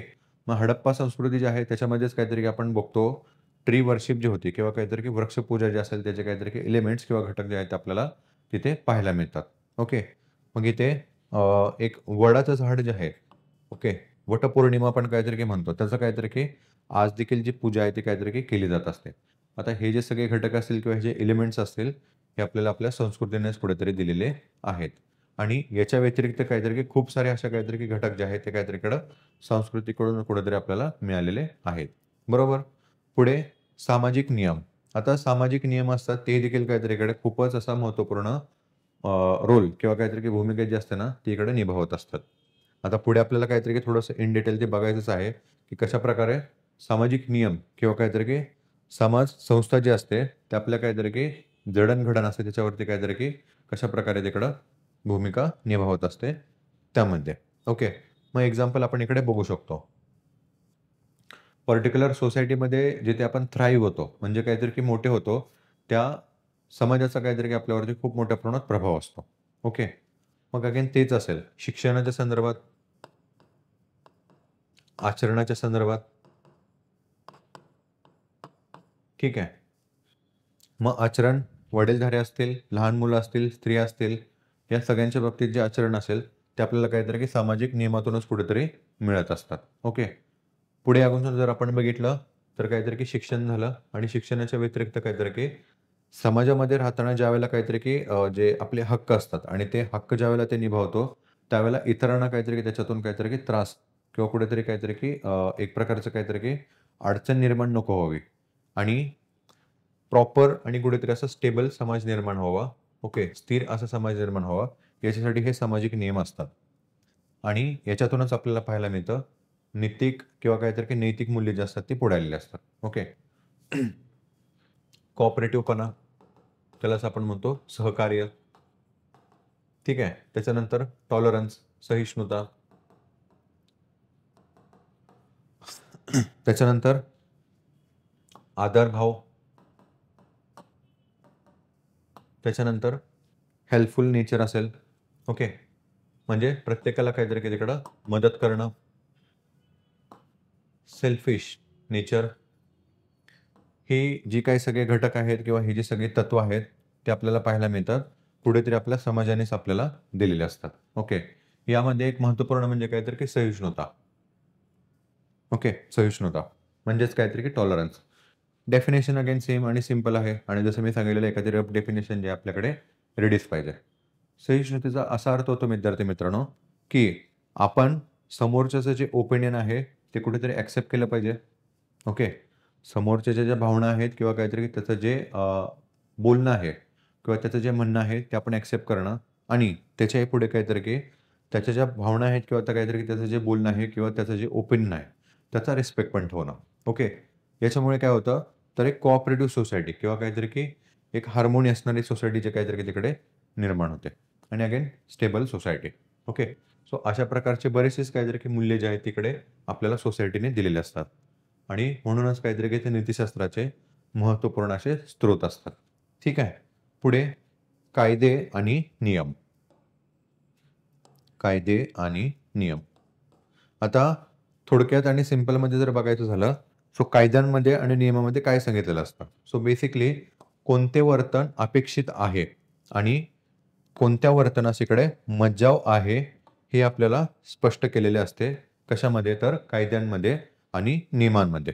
मग फॉर एक्झाम्पल म्हणू शकतो आपण एखाद्याला आय-पी-सीमध्ये आता सांगितलेलं जे असेल किंवा काहीतरी की सी-आर-पी-सीमध्ये सांगितलेलं असेल. एखाद्या व्यक्तीला तिकडे दुखापत करणं किंवा आपल्याकडून दुखापत होणं हे कशाप्रकारे आहे? मज्जाव आहे. म्हणजेच काहीतरी की तो क्रिमिनल ऑफेन्स करतो. बरोबर? पुढं अजून काहीतरी की ट्रॅफिक सिग्नलचा जो रूल आहे तो ब्रेक करणं, अगेन काहीतरी की तो मज्जाव आहे. म्हणजेच काहीतरी की ते अपेक्षित नाहीये किंवा कुठेतरी ते रिस्ट्रिक्टेड अशी काहीतरी की गोष्ट आहे किंवा ती कृती आहे. आणि ती जर केली तर आपल्याला माहिती आहे, आपल्याला कुठेतरी दंडास सामोरे जावं लागतं. ठीक आहे. सो असे बरेचसेच कायदे असतील आणि असे बरेचसेच नियम आहेत. वेगवेगळ्या क्षेत्रामध्ये वेगवेगळ्या ठिकाणी काहीतरी की मांडलेले आहेत आणि त्याच्यातून स्पष्ट होत असतं, की कोणतं तुमचं वर्तन आहे, तिथं अपेक्षित आहे किंवा तिथं होणं गरजेचं आहे. ठीक आहे. आणि कोणत्या गोष्टी आहेत काहीतरी तिकडे मज्जावत आहेत किंवा काहीतरी त्या रिस्ट्रिक्टेड आहेत. ज्याच्यामुळे काय होईल, तुमच्या वर्तनास कुठेतरी तिकडं नियंत्रित केलं जात असतं किंवा कुठेतरी काहीतरी की कंट्रोल केलं जात असतं. कशाप्रकारे? जर ती गोष्ट तुम्ही तिकडे केली किंवा काहीतरी की अमान्य असणारी किंवा काहीतरी की मज्जाव असणारी जर गोष्ट केली, तर तुम्हाला तिकडं काहीतरी की जो फाईन असेल किंवा जो दंड असेल, तो तिकडे तुम्हाला भरावा लागतो. आलं लक्षात? सो अशा प्रकारे कायदे आणि नियम जे असतात, ते पण इकडे नीतिशास्त्राचे काहीतरी की महत्त्वपूर्ण स्रोत ठरतात. मग आता प्रश्न असा पडेल, की सर इथे कायदे आहेत आणि नियम आहेत. मग हे असताना नीतिशास्त्राचा इकडे वापर किंवा काहीतरी इकडे संबंध याचा काय आहे? बरोबर? सो बेसिकली काय असतं माहिती आहे का? कायदे आणि नियम ज्यावेळेला बनतात विद्यार्थी मित्रांनो, त्यावेळेला त्याच्या पाठीमागं महत्त्वपूर्ण जी भूमिका असते किंवा एक महत्त्वपूर्ण काहीतरी की सहभाग असतो, तो म्हणजे कोणाचा असतो? स्वतः नीतिशास्त्राचा असतो. ओके. नीतिशास्त्राचंच काय करत असतं इकडे कायदे बनताना किंवा काहीतरी की फ्रेम होताना महत्त्वपूर्ण काहीतरी अशी भूमिका निभावत असतात. मग फॉर एक्झाम्पल असेल इथे फंडामेंटल राइट्स, मूलभूत हक्क. आता जसं मी तुम्हाला मगाशी सांगितलं, की पृथ्वीवरती प्रत्येक जे घटक आहेत, त्या प्रत्येकाचे काहीतरी तिकडे हक्क आहेत. त्यांना काय म्हणतो आपण? नैसर्गिक हक्क. आणि याच्यातूनच काहीतरी कुठेतरी प्रेरणा घेऊन आपण काय बनवलेले आहेत आपले मूलभूत हक्क किंवा काहीतरी की फंडामेंटल राइट्स. आता जगण्याचा अधिकार काहीतरी हा सगळ्यांचाच आहे. बरोबर? मग तो पशु असो किंवा पक्षी असो किंवा काहीतरी एखादी व्यक्ती असो. आता आपण आपल्या काहीतरी काही वैयक्तिक स्वार्थासाठी कोणत्या एखाद्या व्यक्तीला किंवा कोणत्या एखाद्या पशुला किंवा पक्षाला तिकडे मारणं कुठेतरी अनपेक्षितच आहे किंवा कुठेतरी ते चुकीचं आहे. आता हे कशामध्ये सांगितलेलं आहे? तर आपल्या नैसर्गिक नियमामध्ये सांगितलेलं आहे आणि इथूनच प्रेरणा घेऊन आपण काय बनवलं आहे? मूलभूत हक्क. आलं लक्षात? सो अशा प्रकारे कायदे आणि नियम असतील, ते इथं नीतिशास्त्राचा काहीतरी महत्त्वपूर्ण स्रोत ठरतात आणि यांच्या पाठीमागे काहीतरी महत्त्वपूर्ण जी भूमिका निभावत असतात, ते म्हणजे कोण असतं? तर ते नीतिशास्त्र असतं किंवा नैतिकता असते तिथं. ठीक आहे. अगेन त्याच्याही पुढे जसं मी तुम्हाला सांगितलं होतं, ते एक्झाम्पल कोणीही आपल्याला पाहत नाही. अशा वेळेला काहीतरी की आपण तिकडे सिग्नल तोडायचा की नाही तोडायचा? आता लॉ तर आहे तिथे, बरोबर? म्हणजेच काहीतरी की कायदा आहे, तिथं नियम आहे, की सिग्नल पाळणं. मात्र काहीतरी की कोणी आपल्याला पाहत नाहीये. त्याच्यानंतर काहीतरी की कोणी पोलिस ऑफिशियल्स असतील, ते देखील काहीतरी की तिकडे प्रेझेन्स नाहीयेत. कोणतीही गाडी असेल किंवा व्हेइकल जे आहे तिथून जात नाहीये. सो ह्या ठिकाणी कायदा जो आहे तो काय झाला गेलेला असतो इथं? स्टॉप झाला गेलेला असतो किंवा कायद्याचे लिमिटेशन्स असतात ते स्टॉप झालेले असतात. कोणी बघणारं नाहीये तिथे, बरोबर आहे की नाही? यावेळेला महत्त्वपूर्ण जो रोल असतो किंवा भूमिका जी असते ती कोणाची असते? नीतिशास्त्राची. सो इनर व्हॉईस आपल्याला सांगत असतो, की नाहीये कोणी जात नाहीये तरी पण काहीतरी की आपण तिकडे थांबलं पाहिजे. कारण तो लॉ आहे किंवा तो कायदा आहे किंवा तो नियम आहे आणि त्याला रिस्पेक्ट देणं हे आपलं कर्तव्य आहे. ओके. अशा प्रकारे कायदे जे असतात आणि नियम असतात ते काहीतरी की महत्त्वपूर्ण असे नीतिशास्त्राचे स्रोत असतात आणि त्यांचा एकमेकाशी काहीतरी की सहसंबंध असतो किंवा एकमेकांना काहीतरी की परिपूर्ण करण्यामध्ये ते खूपच महत्त्वपूर्ण अशी भूमिका निभावत असतात. ठीक आहे. पुढे व्यावसायिक कायद्याचा संच. व्यावसायिक कायद्याचा संच. Professional law code. ओके. मग ह्यामध्ये आपल्याला पाहायला मिळतं डिफरंट किंवा काहीतरी की वेगवेगळे असणारे जे व्यावसायिक क्षेत्र आहेत. ज्याप्रमाणे कायदा, लॉ, इथे आपण ॲडव्होकेट पाहायला मिळतात आपल्याला, अभियांत्रिकी, इंजिनिअरिंग, पत्रकारिता, ओके, जर्नलिझम, विज्ञान,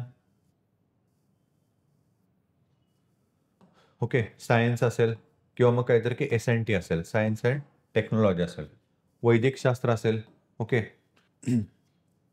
वैदिक शास्त्र म्हणजेच काहीतरी की जे औषध निर्माण शास्त्र असतं ते किंवा मग इत्यादी. आता या प्रत्येक ठिकाणी आपल्याला पाहायला मिळतं. प्रत्येक क्षेत्रामध्ये एक काहीतरी की कोड किंवा काहीतरी की संच असतात. ते काय करत असतात? या प्रत्येक क्षेत्रांना तिकडे काय करत असतात? कुठेतरी नियंत्रित करत असतात किंवा एक योग्य असं काहीतरी की वर्तन जे असेल तिथं अपेक्षित ठेवत असतात किंवा त्यांच्याकडून काहीतरी की ते वर्तन होणं तिकडे त्यांच्याकडे एक्स्पेक्टेड असतं. ओके. मग फॉर एक्झाम्पल घ्या. इथे पत्रकारिता असेल, अभियांत्रिकी असेल किंवा कायदा असेल, लॉ असेल किंवा मग विज्ञान आणि तंत्रज्ञान असेल. पण ज्यावेळेला इथं पत्रकारिता केली जात असते, त्यावेळेला पत्रकारिता ही कशी असायला पाहिजे? निर्भीड असायला पाहिजे. ओके.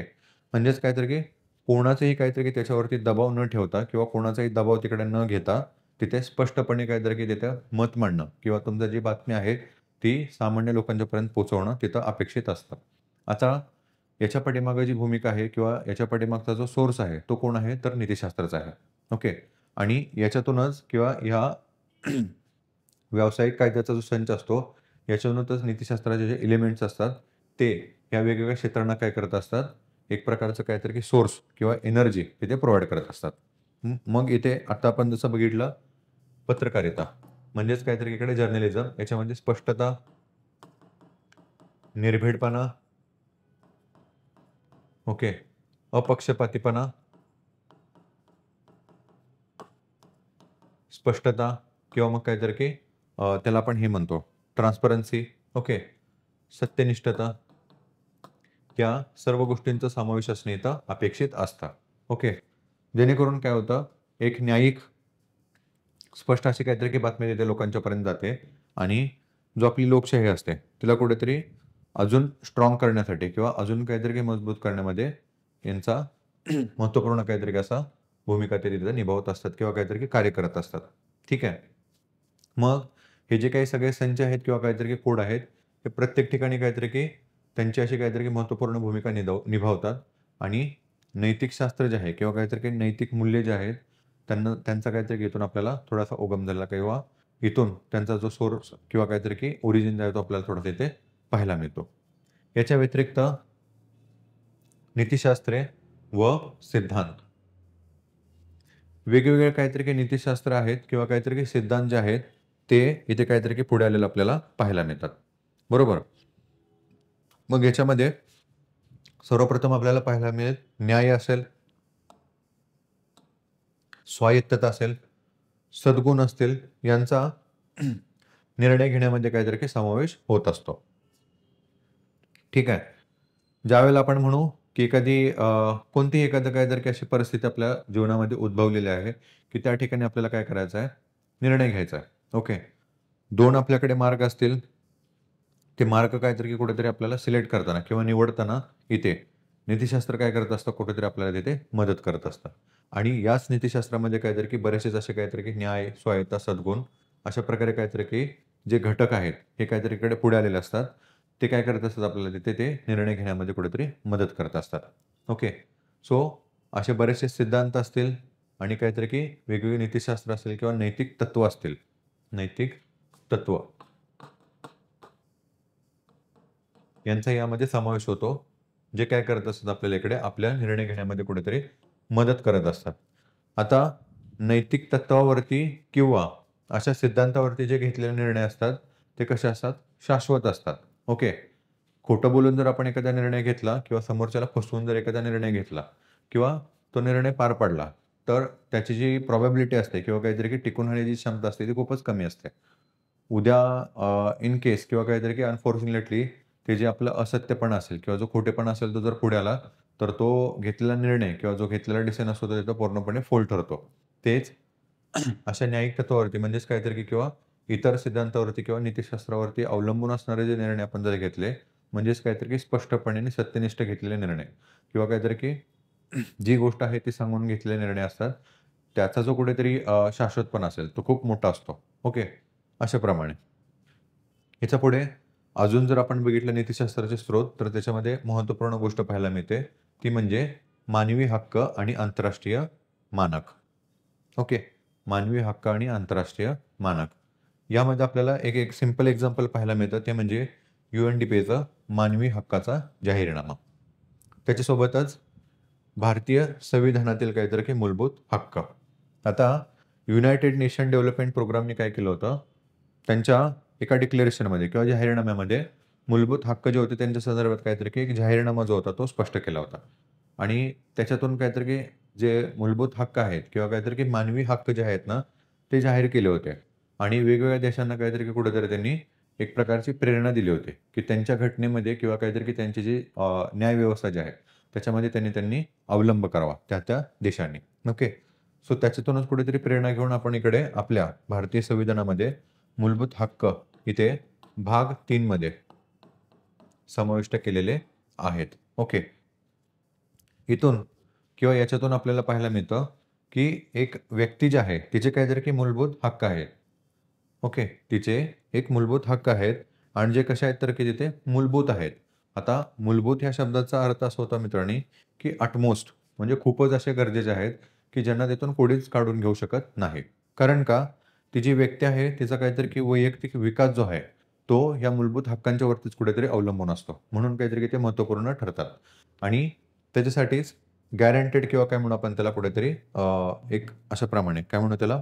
जाहीरपणे काहीतरी की तिथं मांडलेले आहेत किंवा कुठेतरी दिले गेलेले आहेत. आता इथूनच आपल्याला पाहायला मिळेल न्याय, ओके, बंधुता,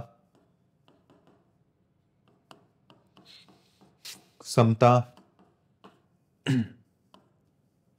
त्याच्यापुढे अजून काहीतरी की बरेचसे जे एलिमेंट्स असतील, स्वतंत्रता, ओके. अशा प्रकारचे जे एलिमेंट्स आहेत किंवा जे घटक आहेत विद्यार्थी मित्रांनो, ते पुढे आलेले आहेत. ओके. कशामधून?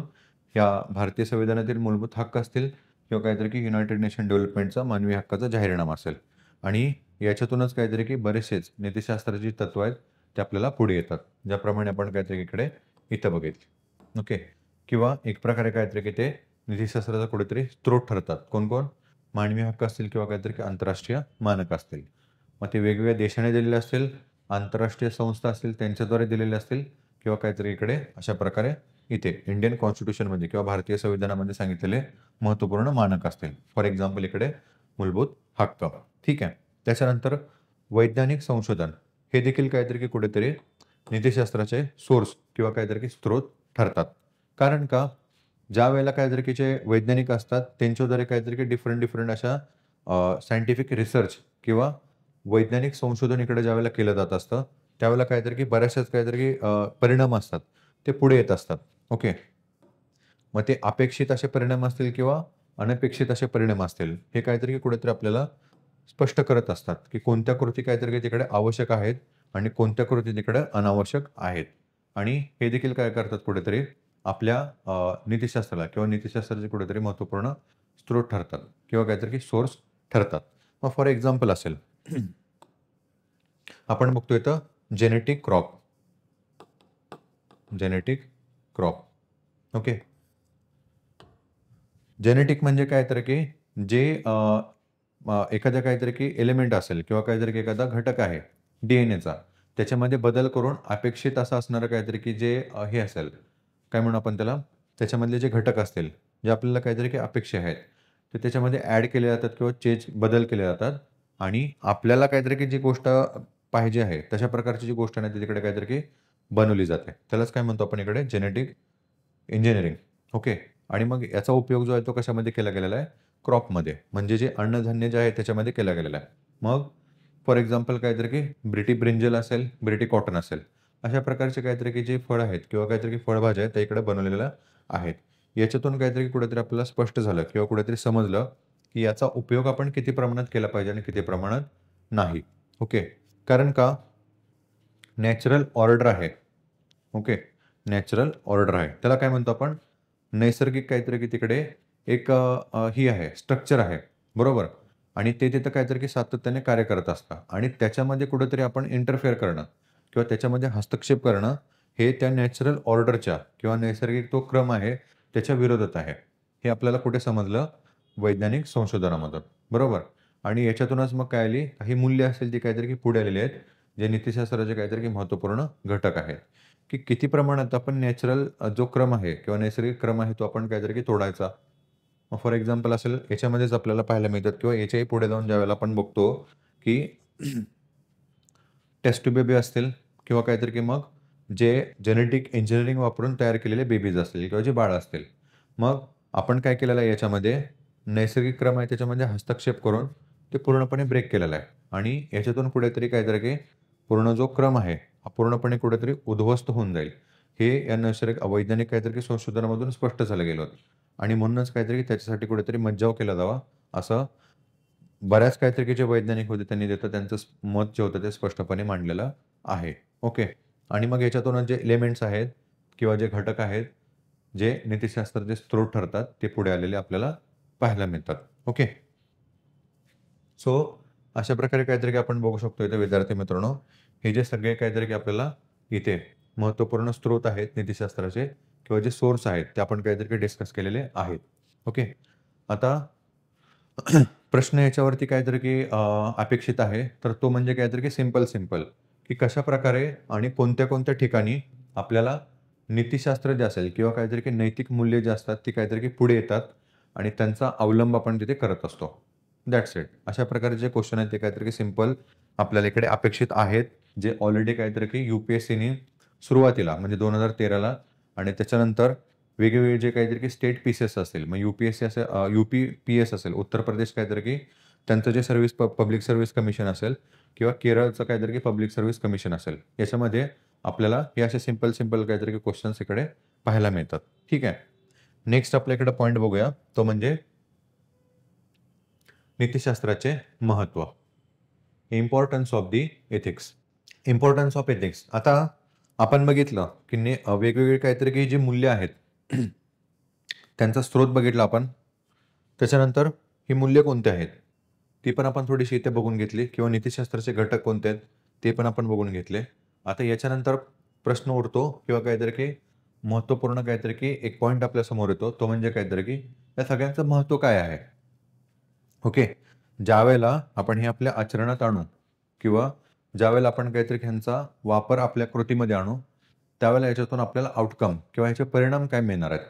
या सगळ्यांसाठी काहीतरी की आपल्याला जो पॉइंट आहे, तो म्हणजे काहीतरी की नीतिशास्त्राचे महत्त्व किंवा त्याच्यासाठी इथं आपण काहीतरी की थोडंसं डिस्कस करणे किंवा काहीतरी की त्याच्यावरती इथं बघणं इथं महत्त्वपूर्ण ठरतं, की बाबा हे सर्व काहीतरी नैतिक मूल्य आहेत. या सगळ्यांचा अवलंब केल्यानंतर आपल्या वैयक्तिक, सामाजिक, राष्ट्रीय आणि आंतरराष्ट्रीय स्तरावरती कोणत्या प्रकारचे परिणाम होतात किंवा काहीतरी कोणत्या प्रकारचे आउटकम आपल्याला मिळतात, ते थोडंसं इकडं बघणं इकडं महत्त्वपूर्ण ठरतं. ओके. म्हणून हा दुसरा जो टॉपिक आहे किंवा दुसरा जो आपला ते चॅप्टर आहे तो महत्त्वपूर्ण बनतो. नीतिशास्त्राचे महत्त्व किंवा इम्पोर्टन्स ऑफ एथिक्स. आता अगेन तेच. पुढे जायच्या अगोदर मी तर तुम्हाला सांगू इच्छितो, की प्रश्न कोणत्या प्रकारचे विचारले गेलेले आहेत किंवा या सगळ्या डिस्कशनचा आपण जिथे डिस्कशन करणार आहोत, त्याचा अवलंब आपण कशाप्रकारे करू शकतो. मग इथे मी तुम्हाला सांगेन, सिंपल क्वेश्चन काहीतरी की विचारले गेले आहेत. इनर पीस म्हणजे त्याला म्हणतो आपण काहीतरी की अंतर्गत काहीतरी की शांतता ही कधी प्रस्थापित होऊ शकते मित्रांनो? ज्यावेळेला काहीतरी की आपण सत्यनिष्ठ राहिलो, प्रामाणिक राहिलो, ओके. आपली जी वृत्ती आहे किंवा काहीतरी की आपली जी काहीतरी की तिकडे हे आहे, काय म्हणू आपण त्याला? Duty, okay. याच्याशी आपण कुठेतरी प्रामाणिक राहिलो. तेव्हा कुठे काहीतरी की आपली जी अंतर्गत शांतता जी असते ती स्पष्ट होते किंवा काहीतरी ते प्रस्थापित होते. मग फॉर एक्झाम्पल असेल, इथे तुम्ही बऱ्याचदा काहीतरी की त्याचा अनुभव पण घेतलेला असेल.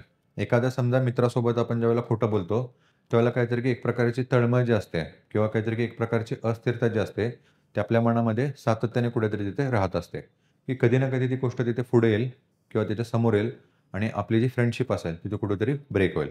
हेच काहीतरी की आपल्या घरातल्यासोबत असेल, एक हसबँड वाईफचं रिलेशन असेल किंवा एक ब्युरोक्रॅट असेल त्याच्या संदर्भात असेल, ओके. म्हणून सत्यता जी असते ती काहीतरी इकडं महत्त्वपूर्ण ठरते. मग आता तेच घ्या त्याच्या उलट. आपण जर आपल्या मित्रासोबत, आपल्या पार्टनरसोबत, आपल्या कुटुंबासोबत किंवा काहीतरी इतर कोणीही व्यक्ती असेल त्यांच्यासोबत जर आपण तिकडे सत्य राहिलो, स्पष्टपणे राहिलो, तर याच्यामुळे काय होतं, की आपल्या मनात जी असणारी तळमळ असेल, आपल्या मनात जी असणारी धाकधूक असेल, ती कुठेतरी तिथं राहत नाही आणि आपण कसं राहतो इकडं स्थिर राहतो. सो अशा प्रकारचे क्वेश्चन जे आहेत ते काहीतरी की विचारले गेलेले आहेत. मग इथे स्वामी विवेकानंद सांगतात किंवा त्यांच्या कोट बेसवरती जो प्रश्न आहे ना, तो इथे विचारला गेलेला आहे. आणि काय सांगितलं होतं, की अंतर्गत शांतता असेल, ती जर प्रस्थापित करायची असेल, तर त्याच्यासाठी कुठेतरी आपल्याला इथं सत्य राहणं आवश्यक आहे, हे स्पष्ट करा. किंवा सत्याचा तुमच्या मानसिक जे जीवन आहे किंवा तुमची जे मानसिक ही जी आहे, स्थिरता जी आहे, त्याच्यावरती खूप महत्त्वपूर्ण असा जी भूमिका आहे, ती तिथं राहत असते किंवा काहीतरी की सत्य जे असतं, ते त्या मानसिक स्थिरतेसाठी काहीतरी महत्त्वपूर्ण भूमिका असं निभावत असतं. अशा प्रकारचे प्रश्न इकडे विचारले गेलेले आहेत. म्हणजेच काय, की नीतिशास्त्राचा वापर केल्यानंतर आपल्याला येणारा आउटकम किंवा आपल्यावरती काहीतरी असणारा परिणाम हा काय आहे? तो स्थिर असेल, अस्थिर असेल किंवा इतर काही असेल. हेच काहीतरी की आपल्याला तिकडं मांडायचं आहे, वेगवेगळे उदाहरण देऊन. ओके. मग म्हणूनच काहीतरी की आपण हे आता अभ्यासतो आहेत किंवा अभ्यासणार आहोत नीतिशास्त्राचे महत्त्व. मग याच्यामध्ये काहीतरी की पहिल्यांदा आपल्याला इथं पॉइंट पाहायला मिळतो, तो म्हणजे नैतिक नकाशा उपलब्ध करून देते. नैतिक नकाशा यालाच काय म्हटलं गेलेलं आहे? Moral map. Moral map. Okay. नैतिक नकाशा म्हणजेच काहीतरी की मोरल मॅप. म्हणजे काय, की ज्यावेळेला आपल्याला निर्णय घ्यायचे असतील, एखादी कृती करायची असेल, ओके. किंवा एखादी कोणतीतरी गोष्ट असेल किंवा एखादा कोणतातरी घटक असेल, तो आपल्या जीवनामध्ये सुरू करायचा असेल. अशा कंडिशनमध्ये किंवा त्याच्याही पुढे कोणतीतरी एखादी अशी परिस्थिती उद्भवलेली आहे, की त्या परिस्थितीमध्ये तुमच्यासमोर जे निर्णय आहेत किंवा जे काही निर्णय आहेत त्याच्यामध्ये कोणताही काहीतरी काही अप्रोप्रिएट नाही, कोणताही योग्य नाहीये. ओके. अशा किंवा ह्या सर्व कंडिशनमध्ये किंवा ह्या सर्व परिस्थितीमध्ये आपल्याला एखादा निर्णय घ्यायचा असेल, सो तो निर्णय घेताना इथं नीतिशास्त्र जे असतं ते काय करत असतं आपल्याला एक मोरल मॅप किंवा काहीतरी एक नैतिक नकाशा किंवा नैतिक मार्ग जे असतात ते काय करत असतात, प्रोव्हाईड करत असतात. म्हणून इथे सर्वात प्रथम काहीतरी की एक इम्पोर्टन्स असा बनतो नीतिशास्त्राचा, तो म्हणजे काहीतरी की नैतिक नकाशा. आता हा एक्झॅक्टली मोरल मॅप काय असतो? त्याच्या संदर्भात देखील काहीतरी की यू-पी-एस-सीने प्रश्न विचारलेले आहेत, की what do you mean understand about the moral map? Okay. मग मोरल मॅप किंवा काहीतरी की नैतिक नकाशा म्हणजे काय असतो, की समजा तुमच्या पुढे काहीतरी की 2 निर्णय आहेत. ओके. हा ए आणि हा बी असे 2 मार्ग आहेत किंवा काहीतरी की तुम्हाला निर्णय घेण्यासाठी 2 ऑप्शन दिलेले आहेत. तर मग आता ज्यावेळेला आपण काहीतरी की इकडे कोणताही एखादा ह्याच्यातला निर्णय निवडू किंवा सिलेक्ट करू, त्यावेळेला आपण काय करणार आहोत, नीती किंवा काहीतरी काही नैतिकता जी आहे ना, त्याचा काहीतरी काही त्याच्यावरती अवलंब करणार आहोत. आणि नीतिशास्त्रानुसार किंवा काहीतरी की नैतिक अवलंब केल्यानंतर त्याच्यामधला कोणता मार्ग जो आहे तो ॲप्रोप्रिएट आहे किंवा योग्य आहे, हे आपण काहीतरी ठरवू आणि त्याच मार्गाचा काहीतरी इकडे निवड करू. ज्याच्यामुळे काय होईल, तुम्ही घेतलेला जो निर्णय असेल, तुमचा जो डिसिजन असेल किंवा तुम्ही जी अवलंबलेली कृती असेल, ती कशी असेल? स्पष्ट असेल, पारदर्शक असेल आणि शाश्वत अशी असेल. ओके. ह्यालाच काय म्हटलं जातं? नैतिक नक्षा किंवा काहीतरी की मोरल मॅप. ओके. मग एक्झाम्पल आपण काहीतरी याच्यामध्ये बरेच देऊ शकतो. खोटं बोलायचं की नाही मित्रासोबत, घरातल्यांच्या सोबत, आपल्या अभ्यासासोबत अशा प्रकारे. ओके. किंवा सो ऑन. किंवा मग आपण एखादं सिंपल एक्झाम्पल आपल्या अभ्यासाच्या संदर्भात. आपण ज्यावेळेला इकडे अभ्यास करतोय, त्यावेळेला इथे बघणारं कोणीच नसतं. बरोबर? आपण अभ्यासिकेत अभ्यास करतो, तिथे तर काहीतरी की आपल्या आजूबाजूला व्यक्ती बसलेल्या असतात. आपण पुस्तक घेऊन फक्त तिथे बसलो, सगळे म्हणतील की "अरे, हा विद्यार्थी किती अभ्यास करतोय." पण त्याच वेळेला आपल्याला स्वतःला माहिती असतं, की आपण एक्झॅक्टली किती त्या पुस्तकात आहे आणि किती बाहेर आहे. ओके. आणि हे जज करणारं पण कोण असतं, तर ते आपण स्वतःच असतो. आणि हे कुठून जज केलं जात असतं, तर ह्या मोरल मॅपमधून किंवा नैतिक नकाशातून. आलं लक्षात? म्हणून नैतिक नकाशा उपलब्ध करून देण्याचं काम जे असतं, ते इथे नीतिशास्त्र करत असतं. मग याचा वापर आपण काहीतरी की वैयक्तिक स्तरावरती, आत्ता जे एक्झाम्पल बघितलं त्याच्यातून करतो. सामाजिक स्तरावरती अगेन तेच आलं. समाजामध्ये ज्यावेळेला काहीतरी की वेगवेगळ्या बाबींच्या संदर्भात किंवा घटकांच्या संदर्भात निर्णय घेतले जातात किंवा ज्या कृती तिकडे केल्या जात असतात. अशा ठिकाणी पण काहीतरी की त्या समाजास एक मोरल मॅप किंवा काहीतरी की नैतिक नकाशा उपलब्ध करून देण्याचं काम जे असतं, ते इथे नीतिशास्त्र करत असतं. ओके. मग फॉर एक्झाम्पल असेल, मेजॉरिटी व्हर्सेस मायनॉरिटी. म्हणजेच काय, की एका साइडला काहीतरी की खूप सारी लोकं आहेत आणि एका साइडला खूप कमी लोकं आहेत. मग याच्यामध्ये फक्त काही अधिकार असतील किंवा फक्त काही ज्या गोष्टी असतील, त्या फक्त त्या जास्त असणाऱ्या लोकांनाच द्यायचं का? बहुसंख्याक लोकं आहेत त्यांनाच द्यायचं का? आणि जे अल्पसंख्याक आहेत त्यांना कुठेतरी पाठीमागे ठेवायचं. या ठिकाणी पूर्ण त्या समाजाला नैतिक नकाशा किंवा काहीतरी नैतिक निर्णय घेण्यामध्ये मदत करत असतं, ते म्हणजे कोण असतं इकडं? नीतिशास्त्रच असतं. ठीक आहे. त्याच्यानंतर आंतरराष्ट्रीय स्तरावरती पण राष्ट्रीय स्तरावरती पण काहीतरी आपण तिकडे ते पाहू शकतो. वेगवेगळे काहीतरी काही तिकडे स्टेट आहेत आणि आपण स्वतः काहीतरी की एक इम्पोर्टंट असं राष्ट्र आहे. त्या राष्ट्राचा आंतरराष्ट्रीय संबंधामध्ये काहीतरी महत्त्वपूर्ण काहीतरी अशी भूमिका असते आणि काही निर्णय असतात. तर ते निर्णय घेण्यामध्ये किंवा ते निर्णय घेताना इथे अगेन नीतिशास्त्र जे असतं ते काहीतरी तिकडे मदत करत असतं. मग फॉर एक्झाम्पल आपण इकडे बघू शकतो, भारत आणि त्याच्यासोबत काहीतरी की जॉइनिंग असणारे छोटे-छोटे देश असतील. श्रीलंका असेल, भूतान असेल, बांगलादेश असेल किंवा मग काहीतरी तिकडे अफगाणिस्तान असेल आणि इव्हन पाकिस्तान. आता या सगळ्यांच्या सोबत काहीतरी आपण कुठेतरी फ्रेंडली रिलेशन तिथं एस्टॅब्लिश केलेले आहेत. आता तिथे भारताचा काहीतरी की वैयक्तिक काहीतरी की स्वार्थ आहे.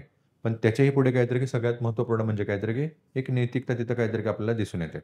आपण पाहायला मिळतो, की ज्या वेळेला तिथे नैसर्गिक आपत्ती आलेल्या आहेत, त्या वेळेला काहीतरी की भारताने इथे ह्या देशांना मदत केलेली आहे. ओके. कारण का? अगेन तेच आहे. नीतिशास्त्र आणि त्यासोबतच काहीतरी की नैसर्गिक अधिकार हे सगळ्यांनाच आहेत आणि त्याच्याही पुढे जाऊन नीतिशास्त्रामध्येच किंवा नैतिकतेमध्ये सांगितलेलं आहे हेल्पफुल हेल्पफुल नेचर. ओके. मदत करणारं काहीतरी की जे नेचर आहे ते काहीतरी की किंवा वृत्ती जी आहे तिथं असणं खूपच गरजेचे असते.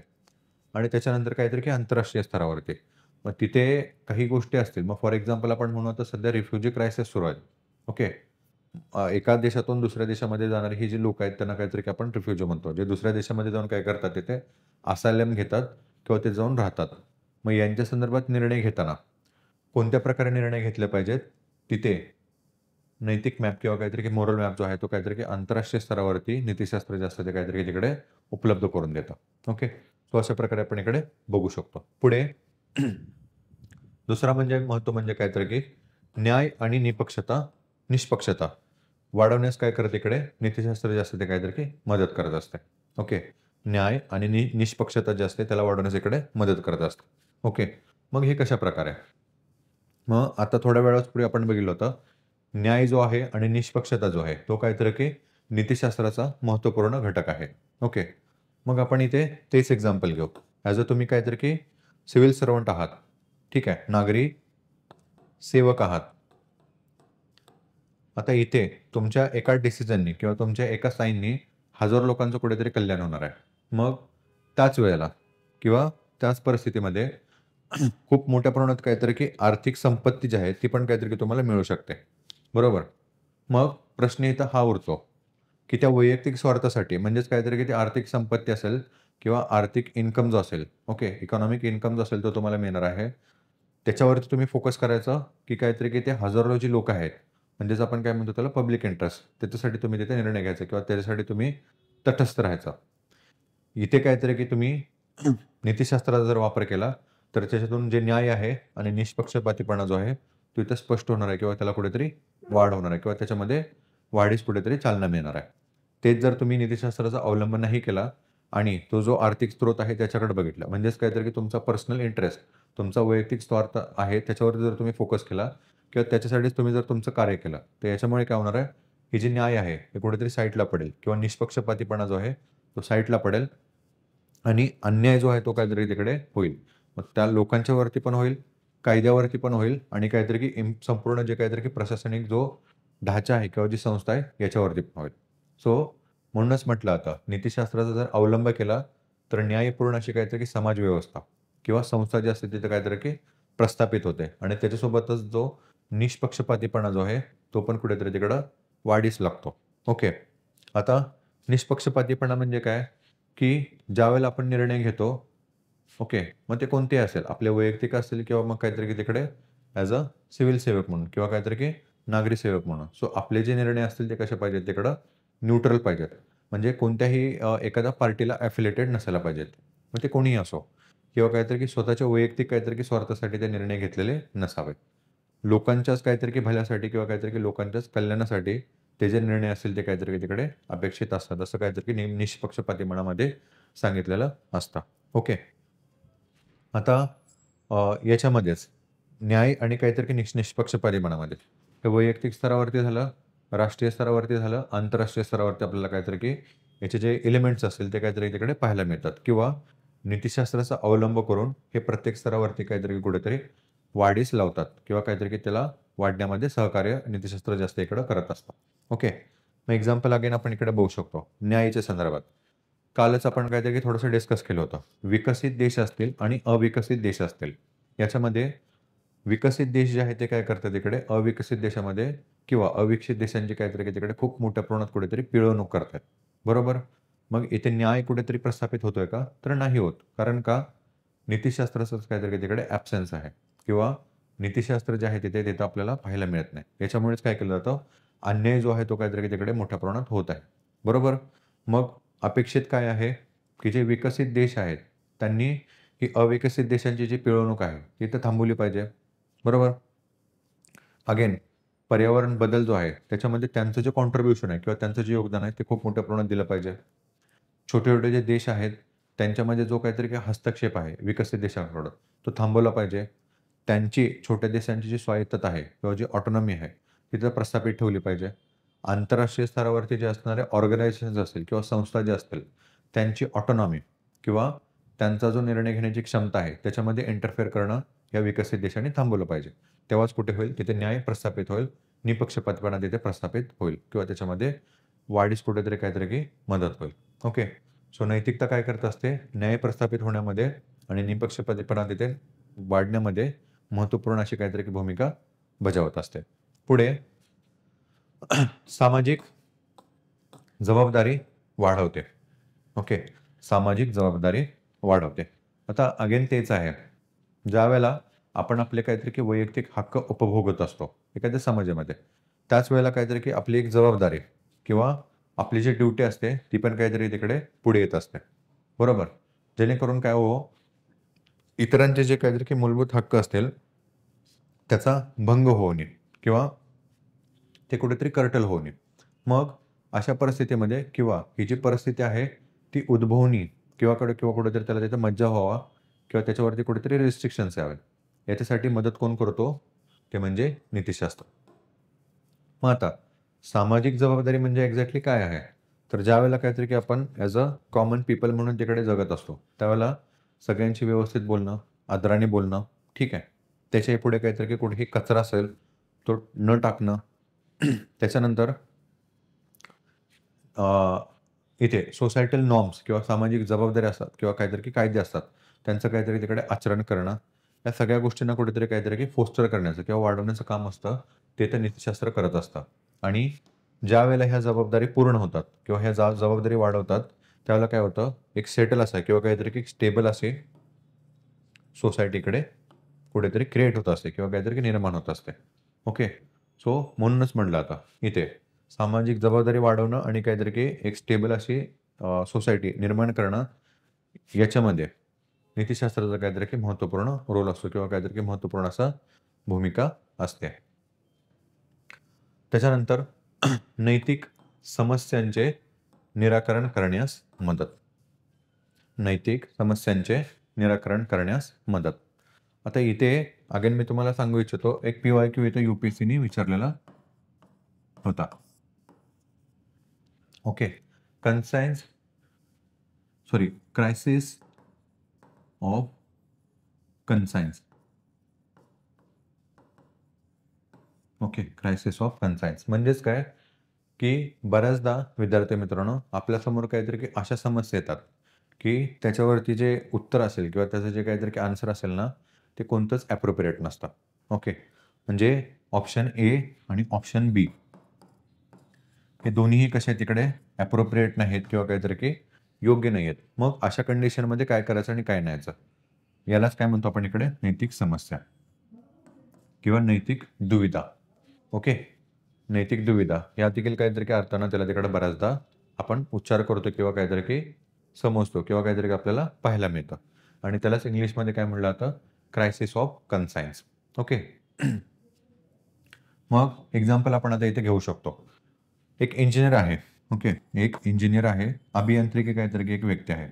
आता इथे याची ड्युटी काय आहे, आपण म्हणू देशासाठी काहीतरी की संरक्षणाच्या दृष्टीने इथे काहीतरी की त्यांनी तिथं बॉम्ब बनवणं आवश्यक आहे.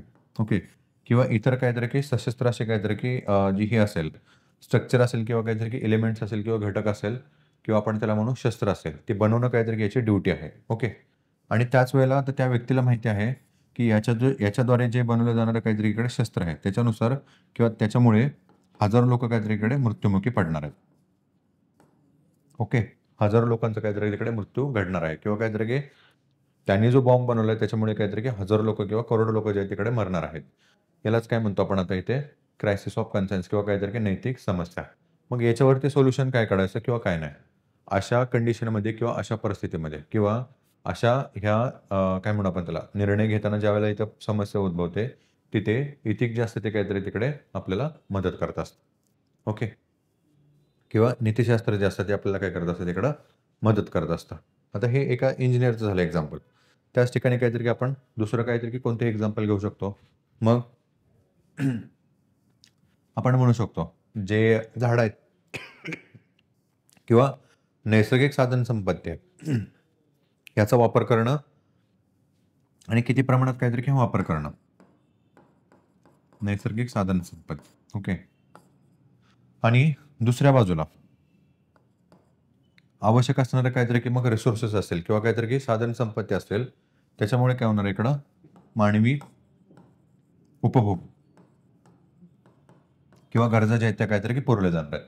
मात्र अगेन इथं काहीतरी की प्रश्न निर्माण होतो, की मानवी उपभोग आहे किंवा ह्या मानवी गरजा ज्या आहेत, त्या किती प्रमाणात असायला पाहिजेत आणि किती प्रमाणात नसायला पाहिजेत. हे देखील ज्यावेळेला आपण इकडे ठरवू किंवा ठरवताना महत्त्वपूर्ण जी भूमिका निभावत असते ते म्हणजे कोण असते इकडं नीतिशास्त्र असतं. कारण का? आपल्या या ज्या गरजा आहेत किंवा आपल्या ह्या ज्या काहीतरी की उपभोग आहेत, याच्यामुळे काय होणार आहे इकडं नैसर्गिक साधनसंपत्तीचा ऱ्हास होणार आहे. ओके. आणि मग याच्यामध्ये कोण आहेत ते पशुपक्षी असतील किंवा काहीतरी की इतर काहीतरी की नैसर्गिक साधनसंपत्ती असेल, यांचा ऱ्हास होणार आहे. म्हणजेच काय नैसर्गिक कुठेतरी तिकडे जे अधिकार आहेत, ते कुठेतरी हिरावून घेतले जाणार आहेत. मग ते कोणीही असो. बरोबर? यालाच कुठेतरी बॅलन्स ठेवण्याचं काम किंवा अशा परिस्थितीमध्ये कुठेतरी कोणता तरी योग्य निर्णय घेण्याचं जे काम असतं, त्याच्यामध्ये आपल्याला मदत करण्यास किंवा काहीतरी की त्याचं निराकरण करण्यास इथिक्स किंवा नीतिशास्त्र जे असतं ते काहीतरी तिकडे महत्त्वपूर्ण असं भूमिका बजावत असतं. आलं लक्षात तुमच्या? की कशाप्रकारे नैतिक समस्यांचे निराकरण करण्यामध्ये इकडे नीतिशास्त्र जे असतं तिकडं महत्त्वपूर्ण भूमिका निभावतं किंवा त्याचं तिकडे महत्त्व बनतं. ओके. पुढे सामाजिक व वैयक्तिक कल्याण. Societal and individual development. आता याच्या संदर्भात काहीतरी की आपण खूप सारे एक्झाम्पल जे आहेत ते इथेच आपण काहीतरी की थोडेसे डिस्कस केलेले आहेत. पुन्हा थोडंसं काहीतरी की आपण एकदा इथे बघून घेऊ. सामाजिक आणि काहीतरी की वैयक्तिक कल्याण. प्रश्नांवरूनच काहीतरी थोडंसं आपण डिस्कस करू. PYQ मध्ये जो UPSCने इकडे प्रश्न विचारला होता तो. सिंपल असा प्रश्न विचारला होता, की इनर पीस अंतर्गत काहीतरी की शांतता जी आहे, ती कधी प्रस्थापित होईल? सो इथेच आपण बघितलं होतं, ज्यावेळेला काहीतरी की सत्यनिष्ठता, प्रामाणिकपणा आणि आपली जी ड्युटी असेल, की ज्यावेळेला आपण तिकडे आचरणात आणतो, त्यावेळेला इनर पीस जो असतो तिथे काय होतो? डेव्हलप होतो किंवा काहीतरी कुठे ते प्रस्थापित होतो आणि याच्यातूनच काय होतं? अंतर्गत शांतता जी असते ती काय होते? प्रस्थापित होते आणि याच्यातूनच फायनली काय होणार आहे इकडं आपलं वैयक्तिक कल्याण कुठेतरी घडून येणार आहे. बरोबर?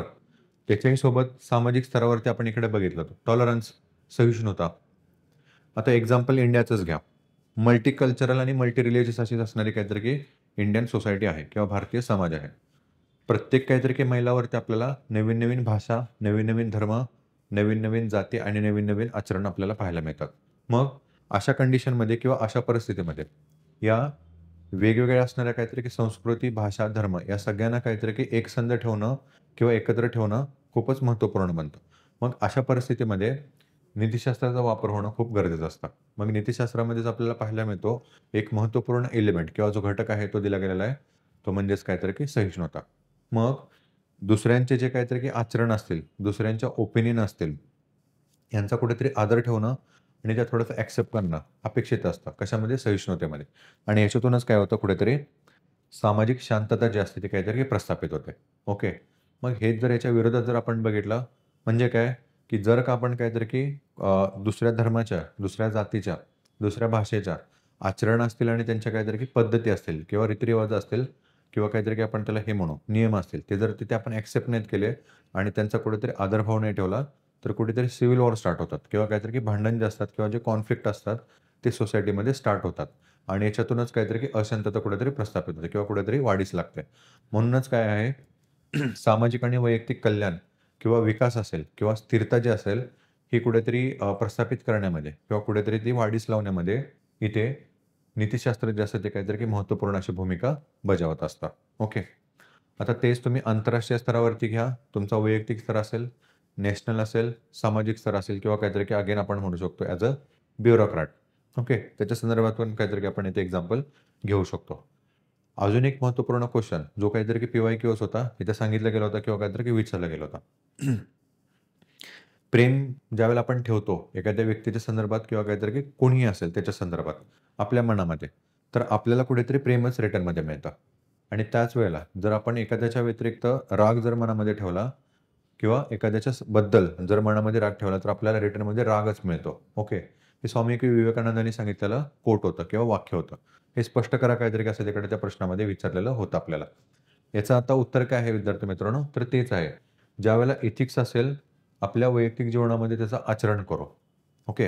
किंवा त्याचा कुठेतरी अवलंब करू. त्यावेळेला काय होणार आहे? आपण जर एखाद्याच्या प्रती किंवा एखाद्या व्यक्तीला जर तिकडे प्रेम दिलं, तर रिटर्नमध्ये आपल्याला प्रेमच येतं. बरोबर? मग फॉर एक्झाम्पल असेल गांधीजींचा. मग आता गांधीजींनी काहीतरी काही सत्याचा आग्रह धरला होता आणि अहिंसा जी असेल त्याचा काहीतरी काही तिकडे अवलंब केला होता. मग याच्यातून काय झालं ब्रिटिशांना सरतेशेवटी किंवा काहीतरी की ॲट दी एंड कुठेतरी त्यांच्या ज्या मागण्या होत्या त्या तिथं मान्यच करणं त्यांना तिथं भाग पडलं.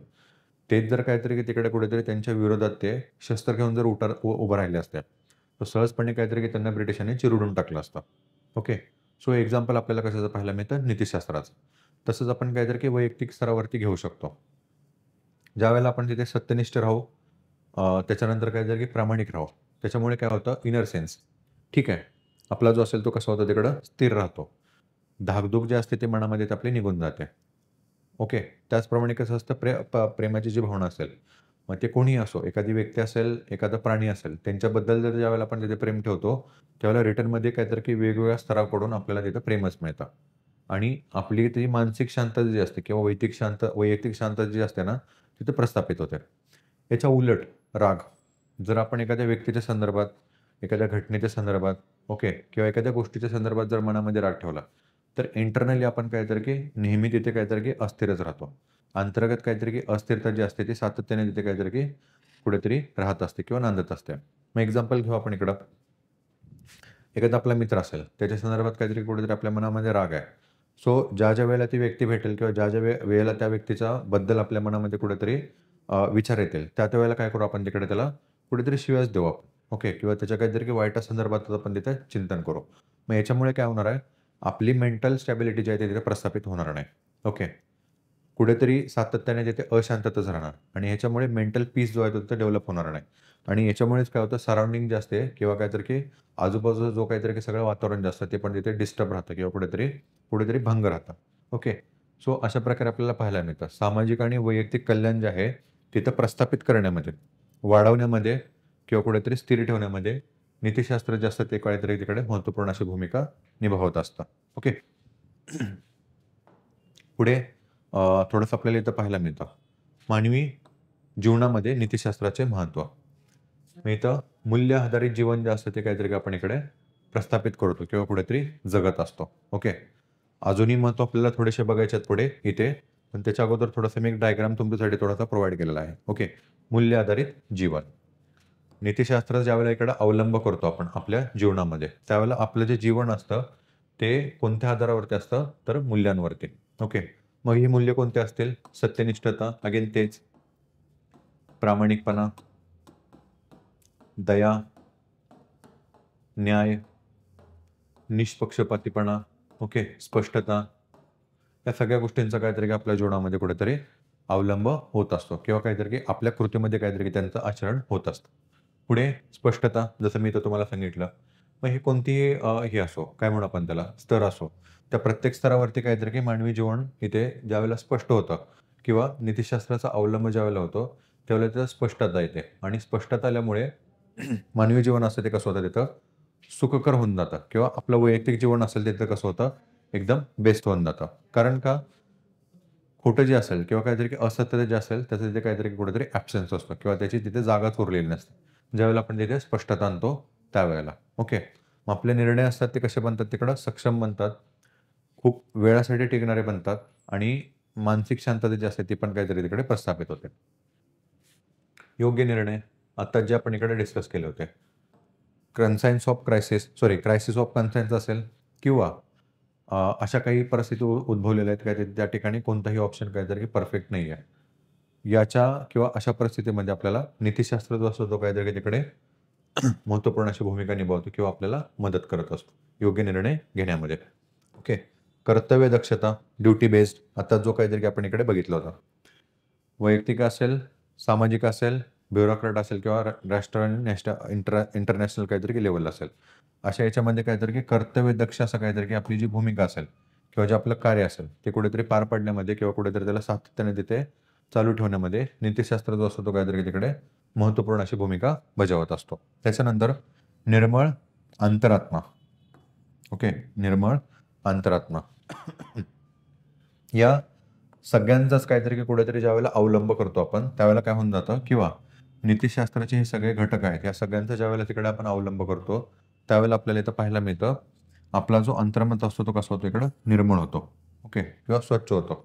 म्हणजे इतर काहीतरी की सगळे जे चुकीच्या किंवा अयोग्य घटक आहेत किंवा मंजूर केलेले घटक आहेत, या पूर्णपणे काहीतरी की आपल्या कुठेतरी अंतरात्म्यातून कुठेतरी निघून जातात आणि इनर पीस असते ती काहीतरी तिकडे डेव्हलप होत असते. ओके. अशा प्रकारे. पुढे व्यावसायिक मानकांची पाळत ठेवणे. अगेन तेच. नीतिशास्त्र जे असतं त्याचे महत्त्वामध्ये व्यावसायिक मानकांची काहीतरी की पाळत ठेवणे. आता एक्झॅक्टली हे काय? तर आपल्याला इथं पाहायला मिळतं. वेगवेगळे काहीतरी इकडे हे आहेत, सेक्ट आहेत किंवा काहीतरी काही ट्रेंड्स आहेत किंवा काय आपण त्याला म्हणू व्यावसायिक हे आहेत, क्षेत्र आहेत. इंजिनिअरिंग असेल, अभियांत्रिकी म्हणतो आपण त्याला, डॉक्टर्स असतील, जर्नलिझम असेल, ॲडव्होकेट असतील, ओके, किंवा मग काहीतरी की इकडे रिसर्च करणारे इकडे सायंटिस्ट असतील. या प्रत्येक क्षेत्रामध्ये नीतिशास्त्र जे असतात ते काहीतरी की महत्त्वपूर्ण अशी भूमिका निभावत असतं. मग फॉर एक्झाम्पल इथे डॉक्टरच्या संदर्भात घ्या. ओके.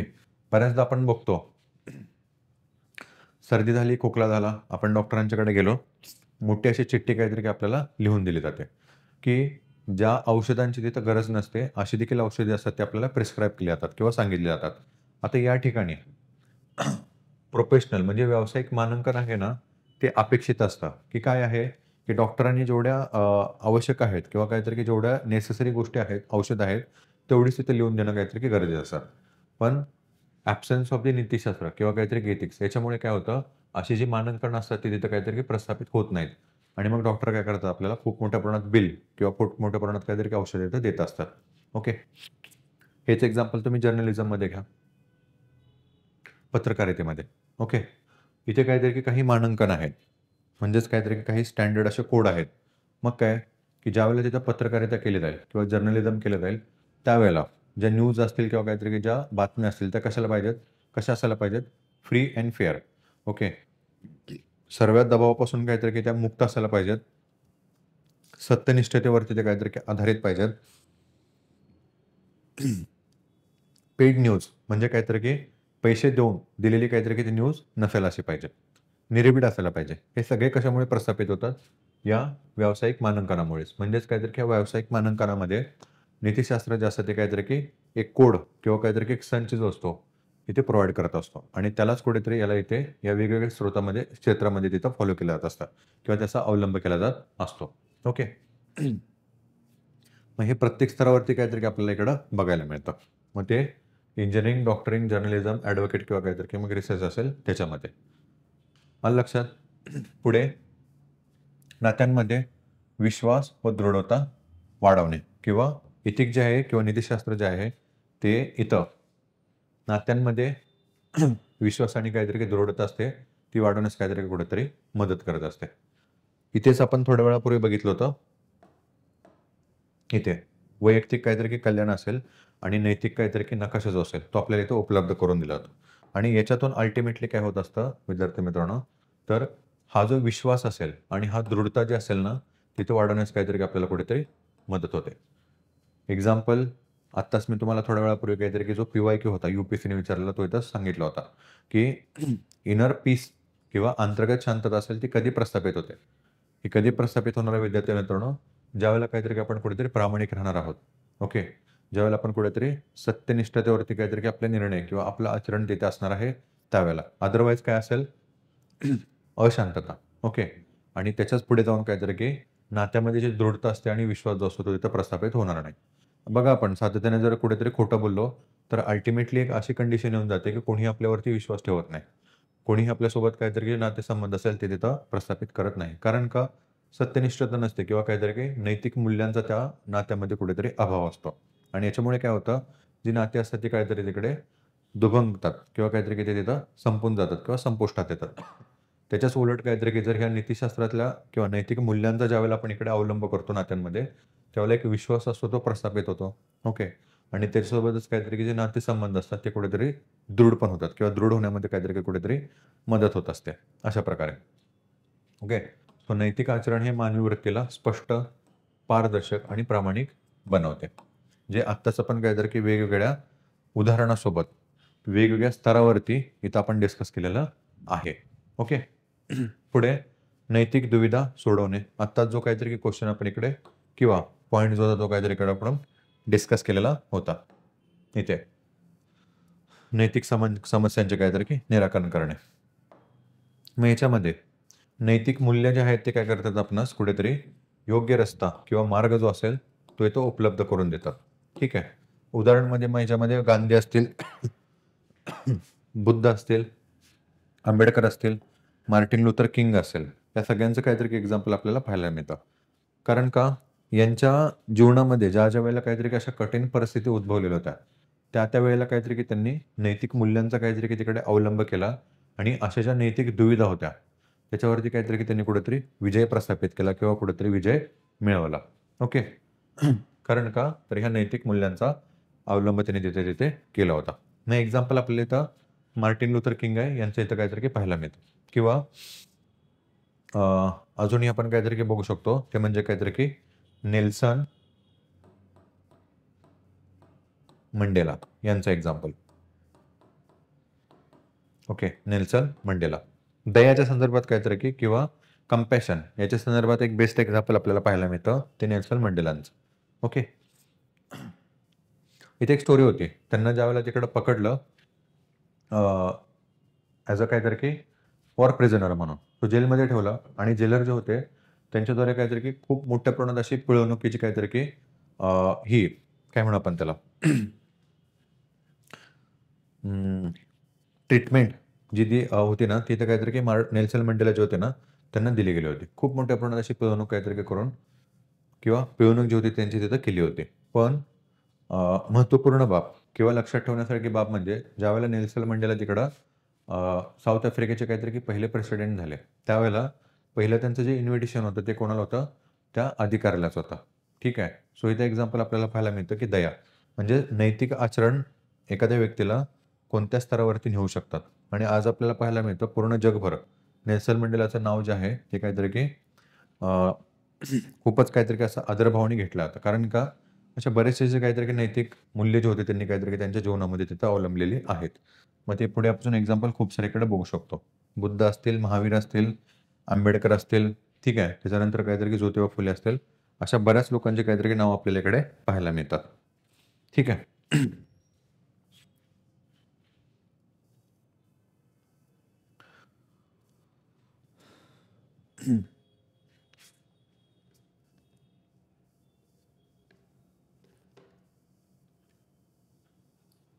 सो इथं आपण थोडंसं आता ब्रेक घेऊया किंवा थांबूया.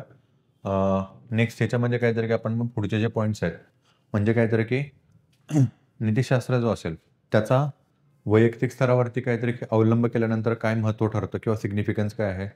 त्याच्यानंतर काहीतरी की ब्युरोक्रॅट असेल, सामाजिक स्तर असेल आणि त्याच्यानंतर काहीतरी की राष्ट्रीय आणि आंतरराष्ट्रीय स्तरावरती आणि त्याच्यासोबतच काहीतरी की डिफरंट काहीतरी की हे जे स्तर आहेत किंवा काहीतरी की मानांकन आहेत किंवा व्यावसायिक मानांकन आहेत. त्याच्यामध्ये काहीतरी की engineering, doctor, journalism, advocate, politics असेल. या प्रत्येक ठिकाणी नीतिशास्त्र काहीतरी की कशाप्रकारे महत्त्वाची भूमिका निभावतं, हे पण थोडंसं काहीतरी आपल्याला अभ्यासायचं आहे. सो पुढच्या लेक्चरमध्ये किंवा उद्याच्या लेक्चरमध्ये आपण काहीतरी थोडंसं ते डिस्कस करू. आत्तासाठी काहीतरी आपण इकडे थांबूया. So thank you once again for everyone.